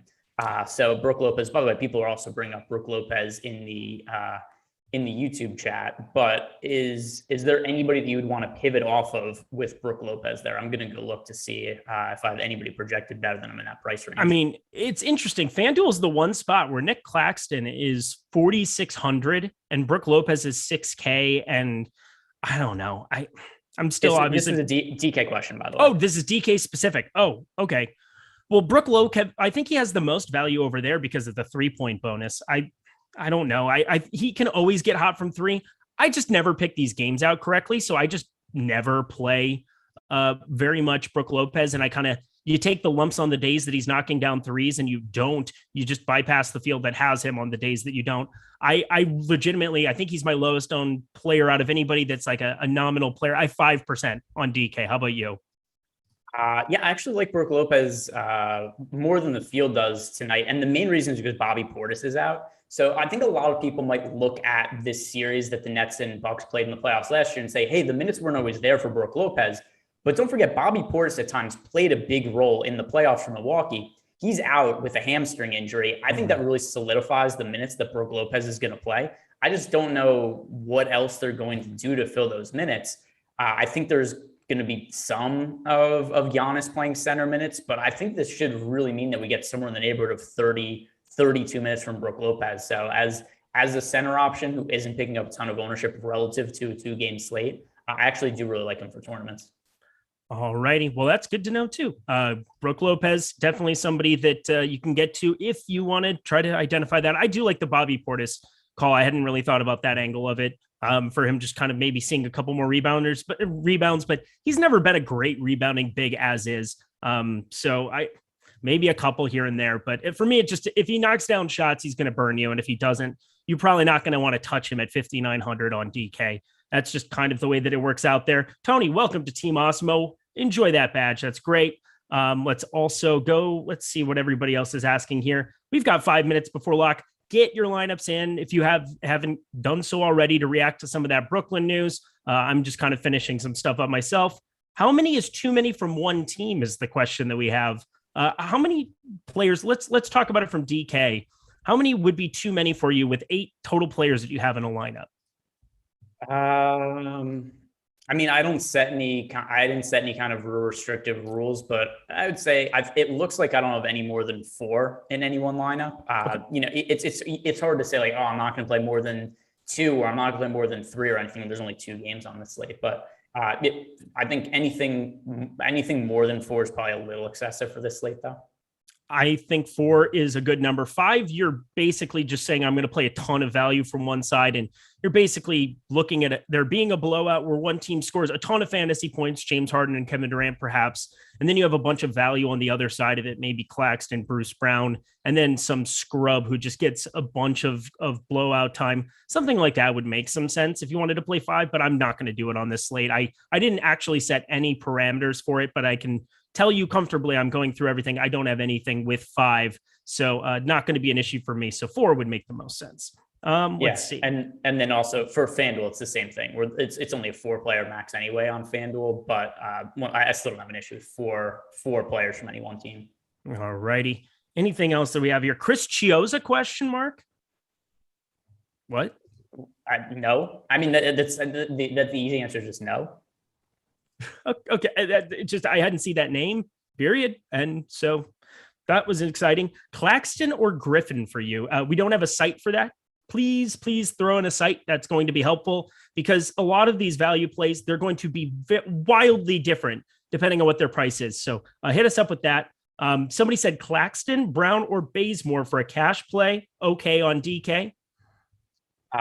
Claxton, Brown, Bazemore of those choices. Also, we have some questions in our Discord channel. Okay, why don't you fire those up here as I'm finishing this up for 2 minutes? Okay, so we've got S.A. Johnson 98 is saying LeBron in cash. Okay, for me, no. If in DK cash, I want to be playing Giannis and Antetokounmpo. I want to be playing James Harden. Those are very important pieces to pay up for. If you need to have a tertiary star, I would go to Russell Westbrook in DraftKings, or I would go to Steph Curry. In DraftKings cash. So to me, LeBron would be way down the list of stars to pay up for in cash games that I would consider. Kareem is asking any Drew Holiday on DraftKings. And I mean, it's a 2-game slate. So the easy answer is yes. But in terms of relative to the field, am I over or underweight to Drew Holiday? The answer is, see, we currently have Drew Holiday projected for 41%. I'm slightly underweight to the field on Drew Holiday, but fairly neutral towards him. Let's see. We've got Daggers Max is asking Millsap pivot off of Harris on FanDuel. Same price, Millsap 9.6 leverage, while Harris is 10.4, negative 10.4. I am much lower on Paul Millsap than our tools are. I gave him less minutes today, and I think part of that is also because I was a little more bullish on Nick Claxton. Also, I like LaMarcus Aldridge a lot today. I think he's going to play minutes. It's not to say that I think Paul Millsap gets left out of the rotation, but he kind of looked washed up last year with Denver, and I'm not sure how big of a role he's going to play with the Nets, given all the depth they have in the front court. So I don't really like Paul Millsap that much today. There's other guys I would rather get to. Eric, how is your lineup updating going? I have 1 minute, and I honestly have to say, don't tell me you're going to start. Co-host ever. I might miss on FanDuel here. I might miss on FanDuel. I have 150 God. on FanDuel too, so that would really suck. But you know what? That's just kind of the way that it works. I got everything updated on Yahoo. That was important. Now we got this. RR. Here we go. E. Johnson 3. He's asking Jordan, Millsap, or Aldridge at center on FanDuel. I like Aldridge the most of those guys. And by the way, of all the ways for Eric to start a season, he just goes with the exact same way that he finished last year, not being able to update his lineups on time. Also, guys, I know that we're approaching lock right now. We're just about to get a big reveal. We're about to find out whether Eric was able to update his lineups in time. But also, we're not going anywhere. We've got 30 minutes. We're going to be talking about Yahoo, who are sponsoring a little late night show. Also going to be doing a little bit of a sweat, which, if we're being honest, isn't going to be a sweat because the games are not going to start on time. But we're going to pretend the games are starting on time. But also, another reason for you guys to stick around. Kendrick Nunn is still listed as questionable to play. There's a chance in the next 30 minutes we'll find out whether he's in or out, and we get an update on him. Eric and I will certainly be talking about how we're going to approach that situation. But did you get your lineups in on time, buddy? I did. I was going to say, do we want to just switch? Do you want to host the Yahoo show for 30 minutes? This would be kind of a fun in the middle of the show. Are we able to switch that? Is that going to freak out Jordan Klein on his birthday? I don't want to freak him out. Well, so the issue is that we've got that like 8-minute long ad read that Joey wrote that we should really be giving him more shit about in our group chat. And I don't have it in front of me. And so I would prefer. We do give him a lot of shit about it. It's great. But here's the thing. You should read that marathon ad read that lasts forever. Okay. It's the marathon read that never ends. But here's the thing. Yahoo is legitimately the best site you could possibly be playing on today. I talked about it over and over again. It's sold out easily. The 20,000 entry, 50K overlay, 250K total prize pool baller. What a contest by them. It can't get a whole lot better than playing over at Yahoo right now. We obviously have told you all of the great, amazing deals that they have going for being able to jump in NFL contests with tons of overlay, NBA contests with a ton of overlay, but we're partnering with them for so many other things. Specifically, if you're a new user, we had talked about it a little bit earlier, but right now, if you go and sign up and deposit $10 or more, you get 1 free month of Awesemo Plus Platinum. That's every single sport. NBA, NFL, MMA. We have esports. We have soccer projections. We have everything you could possibly imagine. If there is a DFS sport with contests, we have content for it. I know that's Lofty's signature saying. I just stole it. Thanks, Lofty, for that. But check that out. I absolutely love this promotion. If you want to see what's behind the paywall, there is no better time than this. That's basically just $10 for you to get in, and you will automatically be able to play those. So check it out. I'm telling you right now, nothing will be better that we run at our site ever for a promotion. So take advantage of it. Yes, Greg, I am aware I do get texts on my computer, so I can see what you're saying. You're not very funny, but I want to talk about Yahoo specifically. This is the Yahoo portion of the show. I made 30 lineups in that $10. Did you? I don't even really care about how many you made there, but what ownership? Who were your highest owned players on this slate? Yeah, so I didn't think there was any reason to not play 150 lineups on Yahoo. And the other thing also is if you're just trying to start out by building a bankroll, I know that people are going to say like, oh, I want to go play FanDuel, I want to play DraftKings because they're more named sites.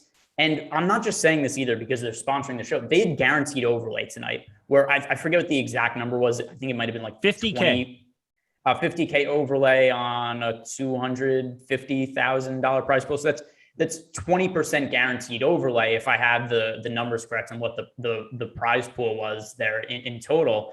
But it's, if you get guaranteed overlay, that's just the best value to play. So if you're somebody who only plays $10, $20, just start by playing wherever there's overlay, because that's the easiest way to find value, even more so than who's the best value play on the slate, who's the best player to pay up for. There's nothing we could really give you that's going to be better value than a site actually giving money away. Right. But I had tickets on other sites. That was the problem, is that I was kind of just planning to only play on Yahoo today. And then I got hit with the tickets and was like, oh yeah, I need to probably use those on these other sites. So I just have like 4 main lineups on DK, and, you know, then I have the 150 on FanDuel. But Yahoo is by far the best site that you can be playing on for NFL Sunday as well. They've been running the last couple Sundays. If you haven't been paying attention, there was a 250K overlay. The last 2 weeks have had 150K overlay in their big $1 million contest.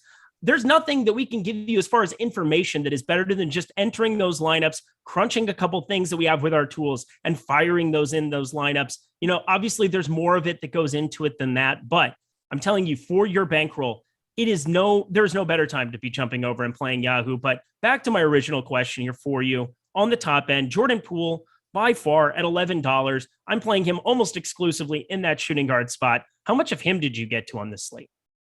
So also something else to consider with the site over on Yahoo, considering that there was guaranteed overlay and that Jordan Poole is only $11, I think it's very unlikely that he ends up failing. So I have him in the majority of my lineups today. He's my most rostered player over on Yahoo, and I don't have an issue that he's going to be chalked today. I have him projected for nearly 30 fantasy points, and he's at $11. He's just by far the best value play on the slate. Something that's a little bit different about him on FanDuel or DraftKings is, even though it's a cheap salary and one that is too cheap, he's still got a little bit of a price tag to him. So we have Jordan Poole over on, what was his salary on DraftKings? So on DraftKings, he was $4,800.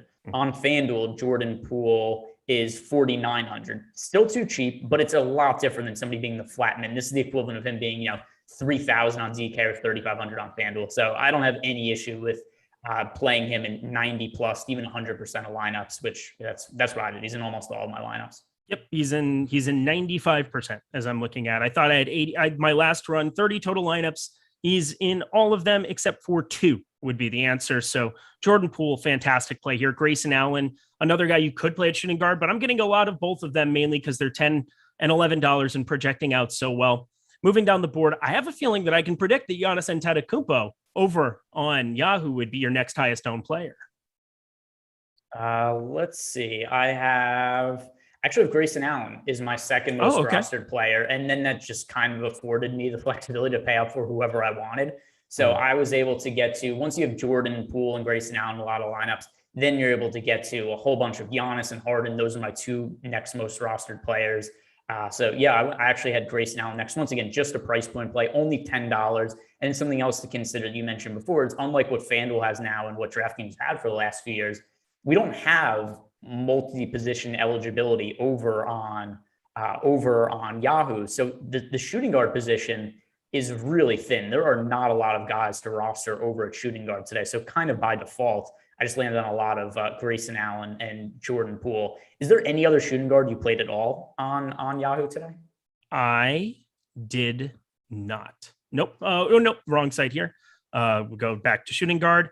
I have 1 share of Damian Lee, and I have 2 shares of Malik Monk. So Malik Monk is also $11 over there. That's a direct swap. So those 2 lineups I referred to without Jordan Poole, they have Malik Monk in that shooting guard spot. So, I mean, I can easily make them, if I have lineups that are doing poorly and you get the word that what's his face is out from the Lakers. If you get the word that, who am I thinking of right now? Why am I blanking? Malik Monk isn't the one that's questionable. It's Kendrick Nunn. Kendrick Nunn. Sorry. Nunn. I don't know why I was spacing on that. Kendrick Nunn, if you get the word that he's there, you can swap onto that $11 play and you have a direct 1-for-1 pivot. So it's fantastic. Yeah, I don't have an issue with going to any of these other guys just from a contrarian standpoint, but the reason it's impossible to get away from Jordan Poole on Yahoo other than just the price point, here are the eligible shooting guards we have today. There is Jordan Poole at $11. He is the most expensive shooting guard in play today, tied with Malik Monk at $11. Everybody else is $10, and it's Grayson Allen, it's Damian Lee, Moses Moody, Javon Carter, Austin Reeves. Nobody wanted to play. The reason being is just the way the position eligibility worked out over on Yahoo. The only expensive player with shooting guard eligibility is Kyrie Irving. He's not playing. So there just aren't other choices there. You have to punt the position. That's where Jordan Poole just becomes a no-brainer play. We got the Brooklyn Nets and the Milwaukee Bucks. They're off, coming down the freeway. And of course, Nick Claxton misses both free throws to start off the season. Perfect. That's what we were looking for. And it was the Giannis Antetokounmpo foul. So everything was bad about that play. I award you no points, and may God have mercy on your soul. That's just crappy. All right. But of course, we're not going to tilt one possession, 1 minute. Actually, I am. That's what I do. Yeah, we are. What else are we going to do? We've got another 21 minutes here. And I'm surprised the game even started at the time it did. Usually these games don't start for another 10 minutes or so.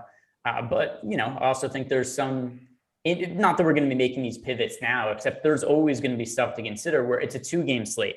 If you played a bunch of guys that just shit the bed in the early game, whether that be Giannis, if you're really highly exposed to him, let's say Giannis picks up his second foul in the next minute, and then he just ends up having a bad fantasy game from here on out, you're going to want to pivot off of Jordan Poole in your late lineups to try in your later lock spots, just to try to pivot off of some of that chalk there.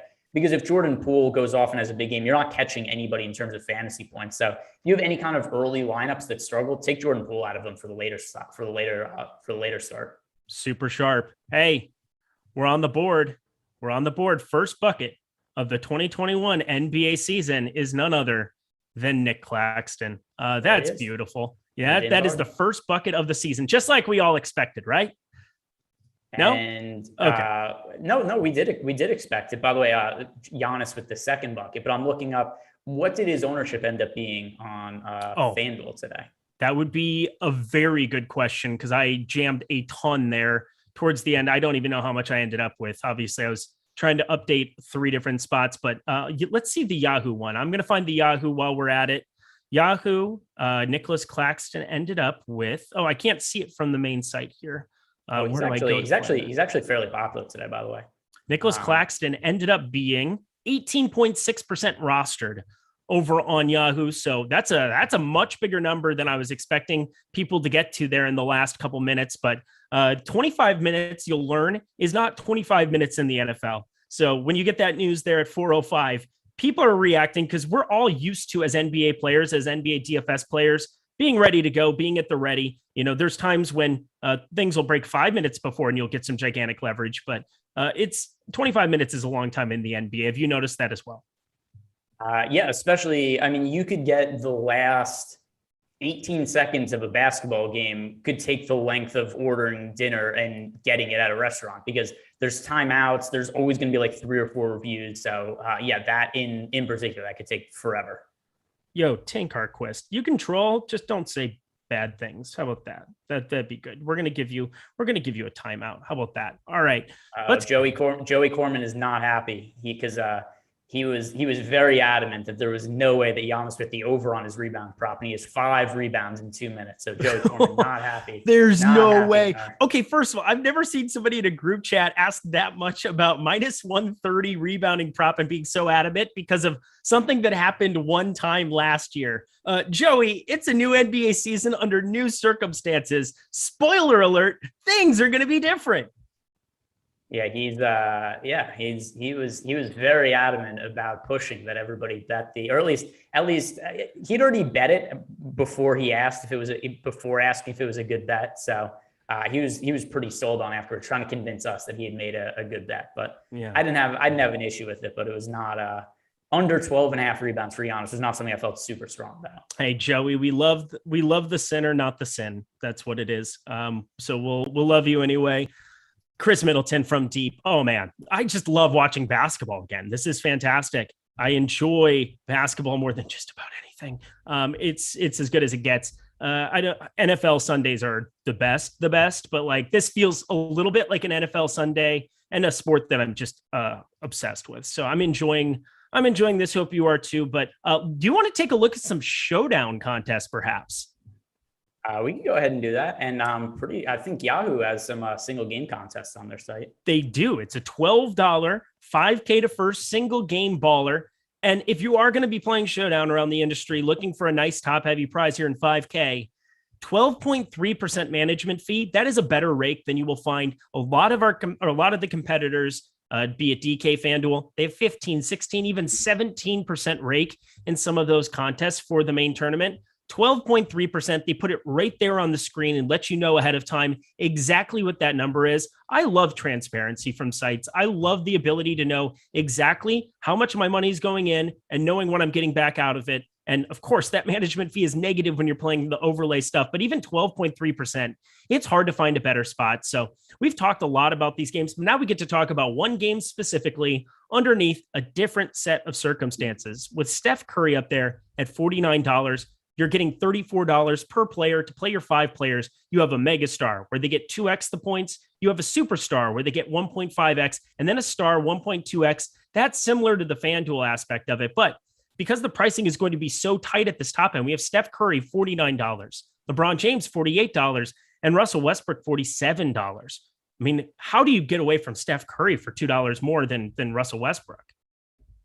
By the way, I'm pulling up it's almost like this was my idea to do this, and it's still almost like it caught me off guard as I'm pulling this up to try to bring up the prices for the single game over on Yahoo. Yeah, I have Steph Curry projected as the highest scoring player in this game by a pretty wide margin. So he's certainly the top choice for me in the superstar spot.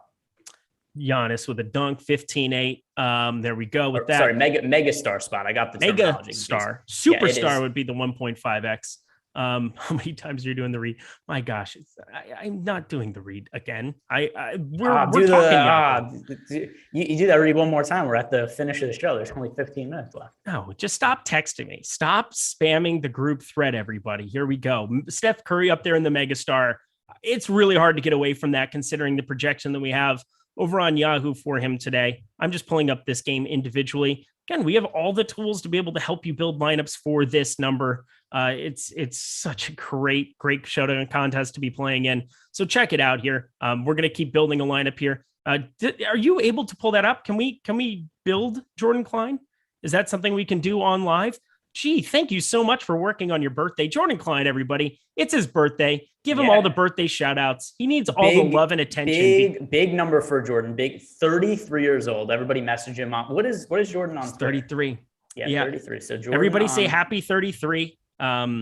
He's a year younger than me. It's a bummer, but I just edge him out there a little bit, so it's good. Let's go to Steph Curry here. It's LeBron James and Russell Westbrook. Anthony Davis down there, 43, I think will probably be very popular considering his cost is just a little bit lower than the other two studs. But LeBron James, Russell Westbrook, pick one for me. Boy, it is. So, it's funny because at least for FanDuel and DraftKings purposes, and even for Yahoo for the main slate, I'm higher on Russell Westbrook.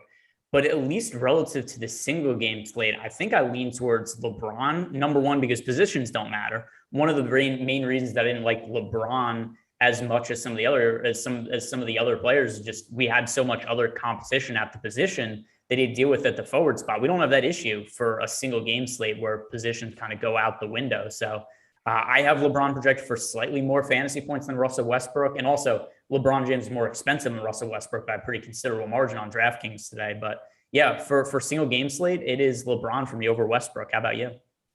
It is going to be LeBron over Westbrook for sure.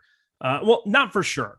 Saying for sure is absurd, but I'm looking at what we have projected. We don't have the ownership up there at the time here. I'm looking at it, the rostership, excuse me.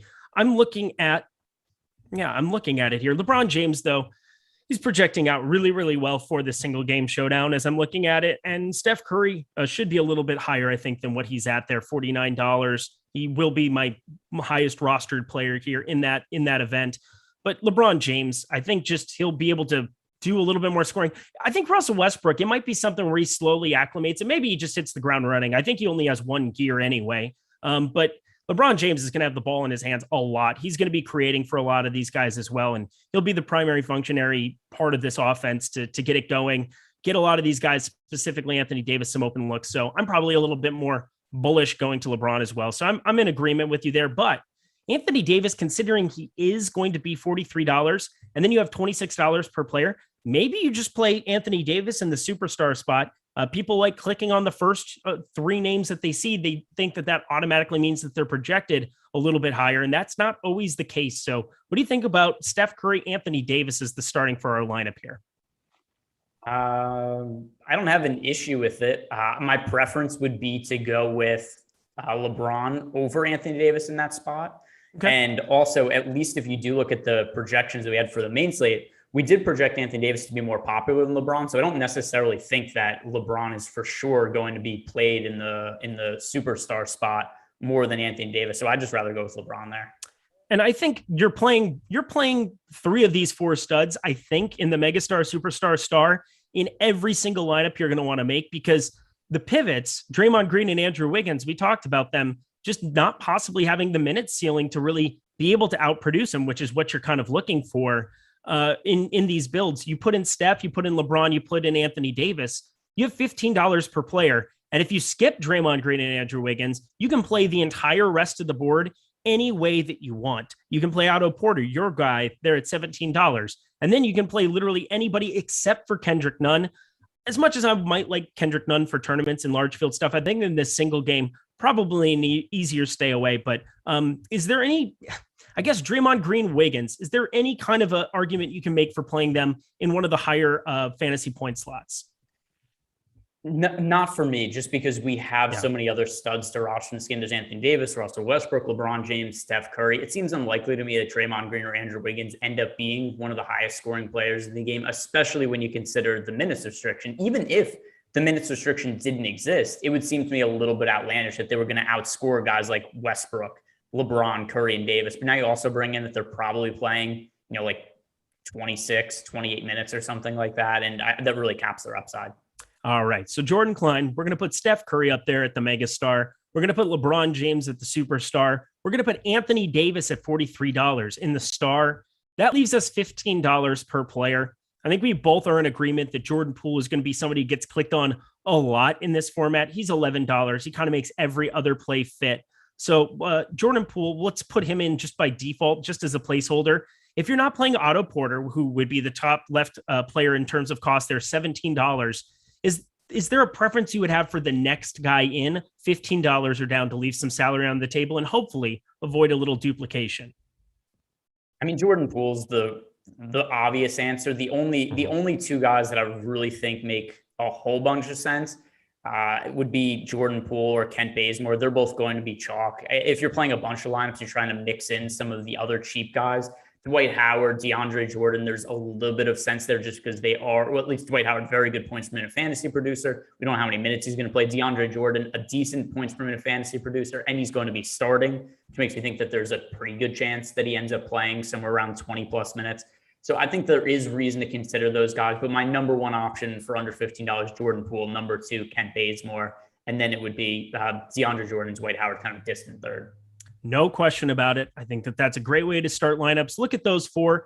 Take those plays. Go over and play the 25K single game baller, 5K to first, 12.3% management fee. It is winnable. It is something that is definitely, you're probably going to run into some duplication on a couple of these, but mixing and matching the megastar, superstar, star amongst some of those players with a few entries, I'm telling you, it's going to be a nice payout at the end of the night for somebody, for multiple people here. So check out that contest. And thank you so much again to Yahoo for throwing these great contests with such low management fee that are, I mean, these are how you are going to be building, sustaining, and growing a bankroll constantly. Let's check in on this Nets Bucks game. Oh, weird. Giannis, 10-7 already. How you doing? It's almost like he was a good play. He's almost the 13 rebounds in the first quarter.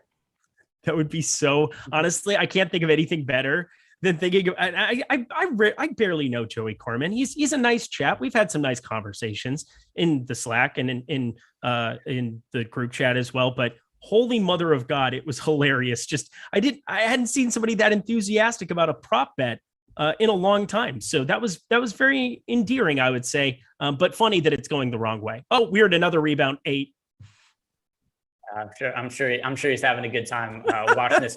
But by the way, did you see the super chat that we got? I did not. I was so in the zone here, checking out the single game stuff. Last time I called you out for missing a super chat, you got so upset about it. So I didn't know if an appropriate amount of time had passed before. Oh, mommy and daddy are fighting at the dinner table again. Oh no, it's problematic. You wore a Homer shirt, okay? So it's okay that we barred back and forth here a little bit. He says, Slick Messi, happy birthday, Jordan. Shout out to Rinpack and first NBA FanDuel $25 entry. I have a feeling that you're going to see at the top of the leaderboard one Rinpack many, many times this season throughout the year. That's just kind of the way that it works. I'm cheering for him. He's my boy. So obviously that would be great. End the contest now. Just end the contest. He might not be. We don't even know. It's let's see if we could look at. I mean, I think that message came in something like 3 minutes into the slate starting. It was a little bit of an early reaction to be victory lapping, in my opinion, but definitely good luck to everybody today. Giannis already had 12. He had 12 shot attempts in 8 minutes. Seems you good. Gotta love it. Seems good. 3 MVPs. This is the 3 MVP season, right? I think so. I mean, I bet on him to an MVP before the season started. So I'm certainly, I don't understand why he's not the favorite. Like why? Like, and this isn't even like poo-pooing on Luka Doncic or anything. But why is Luka the betting favorite to win MVP this year? Giannis has won MVP 2 of the last 3 seasons. The year he didn't win MVP, he won Finals MVP with his last year. There was a little bit of voter fatigue, so I think people just didn't consider him last year. But there was a couple of reasons for it. Number one, he had won 2 in a row at that point, and there was this narrative that we can't vote Giannis to win MVP again, even if he's deserving, because he can't win in the playoffs. He won the championship last year. So I think that Giannis should be like plus 350, plus 400 win MVP. Doesn't make a whole lot of sense to me. They opened at plus 900. And you bet it. Yes. Yeah. Okay. I bet it. And I also bet him again at plus. I can bring it up right now. I'm pulling NBA team specials. I'm trying to find the specific one because BetMGM is a partner of Yahoo. And so I want to make sure that I refer to those lines here for them as we're talking about it, because I do find it to be a fascinating thing that anybody would not make Giannis the favorite in that department. This team in the regular season, especially, just blows people out of the water. I mean, we're seeing it happen against Brooklyn, 16-point game right now. Patty Mills did just knock down with 3. So maybe he can get it going for them there. Maybe they get the Australian rules, Patty Mills coming in there, considering coming off of a summer where he was just the Australian team. Ben Simmons, that's funny to think about too. But go ahead, read off the odds for me. So you could get him right now still at plus 800 to win MVP, which is also a good number to bet Giannis. Like, I think he should be the favorite, and that's a number that I do expect would shrink. Maybe as soon as tomorrow, if the Bucks are going to win this game by a billion points. Yeah, it's looking like a good little bet to get there. That's a great call by you. I'm looking at Doncic plus 400, Embiid plus 700, Durant plus 700, Giannis plus 800. So that's the BetMGM lines that I'm looking at currently. Steph Curry plus 900 as well. That one's fascinating. You're not going to see Klay Thompson until December. We'll see if he can hold on and just keep the Warriors competitive here until Klay gets back around Christmas time is what he's projected for. That's kind of fascinating. And coming off of Jokic having a great season, plus 1,600 for him. These are really, really fascinating odds. I'm not going to lie. A lot to think about. It's great to have NBA back, though. Is there any other future? Because you are the futures guy. There's nobody that I trust more in the futures market. If you haven't followed this guy on Twitter and some of the stuff that Greg Ehrenberg does to find value around the markets, you are doing it wrong. So check him out. But Greg, is there any other NBA future that you've really got your eye on? Because I know that you're familiar with the markets. I wish I had something I could really tell you outside of Giannis to an MVP. Okay. But I'm not just going to give out a bet for the sake of giving out a bet. Of the things that are available right now, that's the only thing I really like. There was a line that opened up Miles Turner 80-1 to win Defensive Player of the Year, but that doesn't exist anymore. Out of curiosity, what is Ben Simmons for Defensive Player of the Year? I'm just wondering if that's adjusted at all. So okay, here's why there's value in the Defensive Player of the Year market. Ben Simmons is the second favorite to win Defensive Player of the Year right now. He's not winning Defensive Player of the Year right now. So like anybody else is value. Actually, Giannis, I think, is a good value to win Defensive Player of the Year if I had to pick another one, but not something I'm betting right now. But I do think there's reason to think any of those guys have value just because Ben Simmons is just short odds. Yeah, that's kind of curious. It's kind of the same way that you could have found some Cade Cunningham's missing the first game here. I'm not sure what that would be if there's a rookie who might perform well here in the next couple days, and then you could utilize that cash out button in the event that, the recency bias is there. Cade Cunningham's limited coming back from his knee deal. We'll obviously get into all of tomorrow's slate stuff tomorrow. We have so much content coming down the pipeline. I just want to read off a little bit of what you're looking at for our first major slate. We have an 11-gamer on tap for tomorrow. I'm excited about it. You should be too. I've got the slate starter with the Rin Pack. That's going to be coming out tonight. Check it out either tonight out here on the West Coast or in the morning, wherever you're off to for work, for anything else. And then the Process Show. Josh Engelman does such a great job with that show as well. We have the NBA Strategy Show. That's going to be Josh and Adam starting that off at 10 a.m. Eastern time. Then the afternoon is just loaded with stuff as well. NBA Deeper Dive. That's going to be me and Adam starting up at 5 p.m. Eastern time, followed by Eitan and Greg for Live Before Lock tomorrow. First full slate. Are you excited for tomorrow as much as I am? Boy, you're really stretching these last few minutes here, huh? You really ran, really ran short on things to say. But yeah, but it's 4:59. I'm having a great time. What you know about this? You and your stupid West Coast time. But yeah, trust me, I know stretching when I see stretching. But yeah, so for sure, tomorrow's slate, first full game slate, 2-game slates. To be honest, I don't even really like 2-game slates all that much, but I just feel obligated to max enter stuff because it's the first game of the season, which I do every year on the first slate of the season. But I'm certainly looking forward to tomorrow's slate, an actual NBA slate, a lot more than this one. Yeah, JH says that is genuine excitement, Greg. Maybe what it is that you're just not a very happy person sometimes, and you need a little chill pill, and you need to be happy. How about that? No, it's because you look at the clock, you see there's 4 minutes left in the show, and you start to go panic, and you're just like, what could I talk about for the last 4 minutes? It's like, how about tomorrow's? We're done. We made it the whole way. Yahoo. This was an absolute blast. I hope you guys had as much fun as we did to be able to recap some stuff. We've got a lot of basketball. What it is I'm just so excited to sit down on a couch here and just watch basketball because it's been so long. What's the Dodgers score as well? I didn't see what was going on with that. Do I even want to know? Braves are winning 5-2. All right. Well, with that, Greg, any final words for the people? Yeah, Dodgers suck. Let's go Braves. That wasn't very nice. He's Greg Ehrenberg. I'm Eric Lindquist. We'll see you guys later. Thank you so much to Yahoo.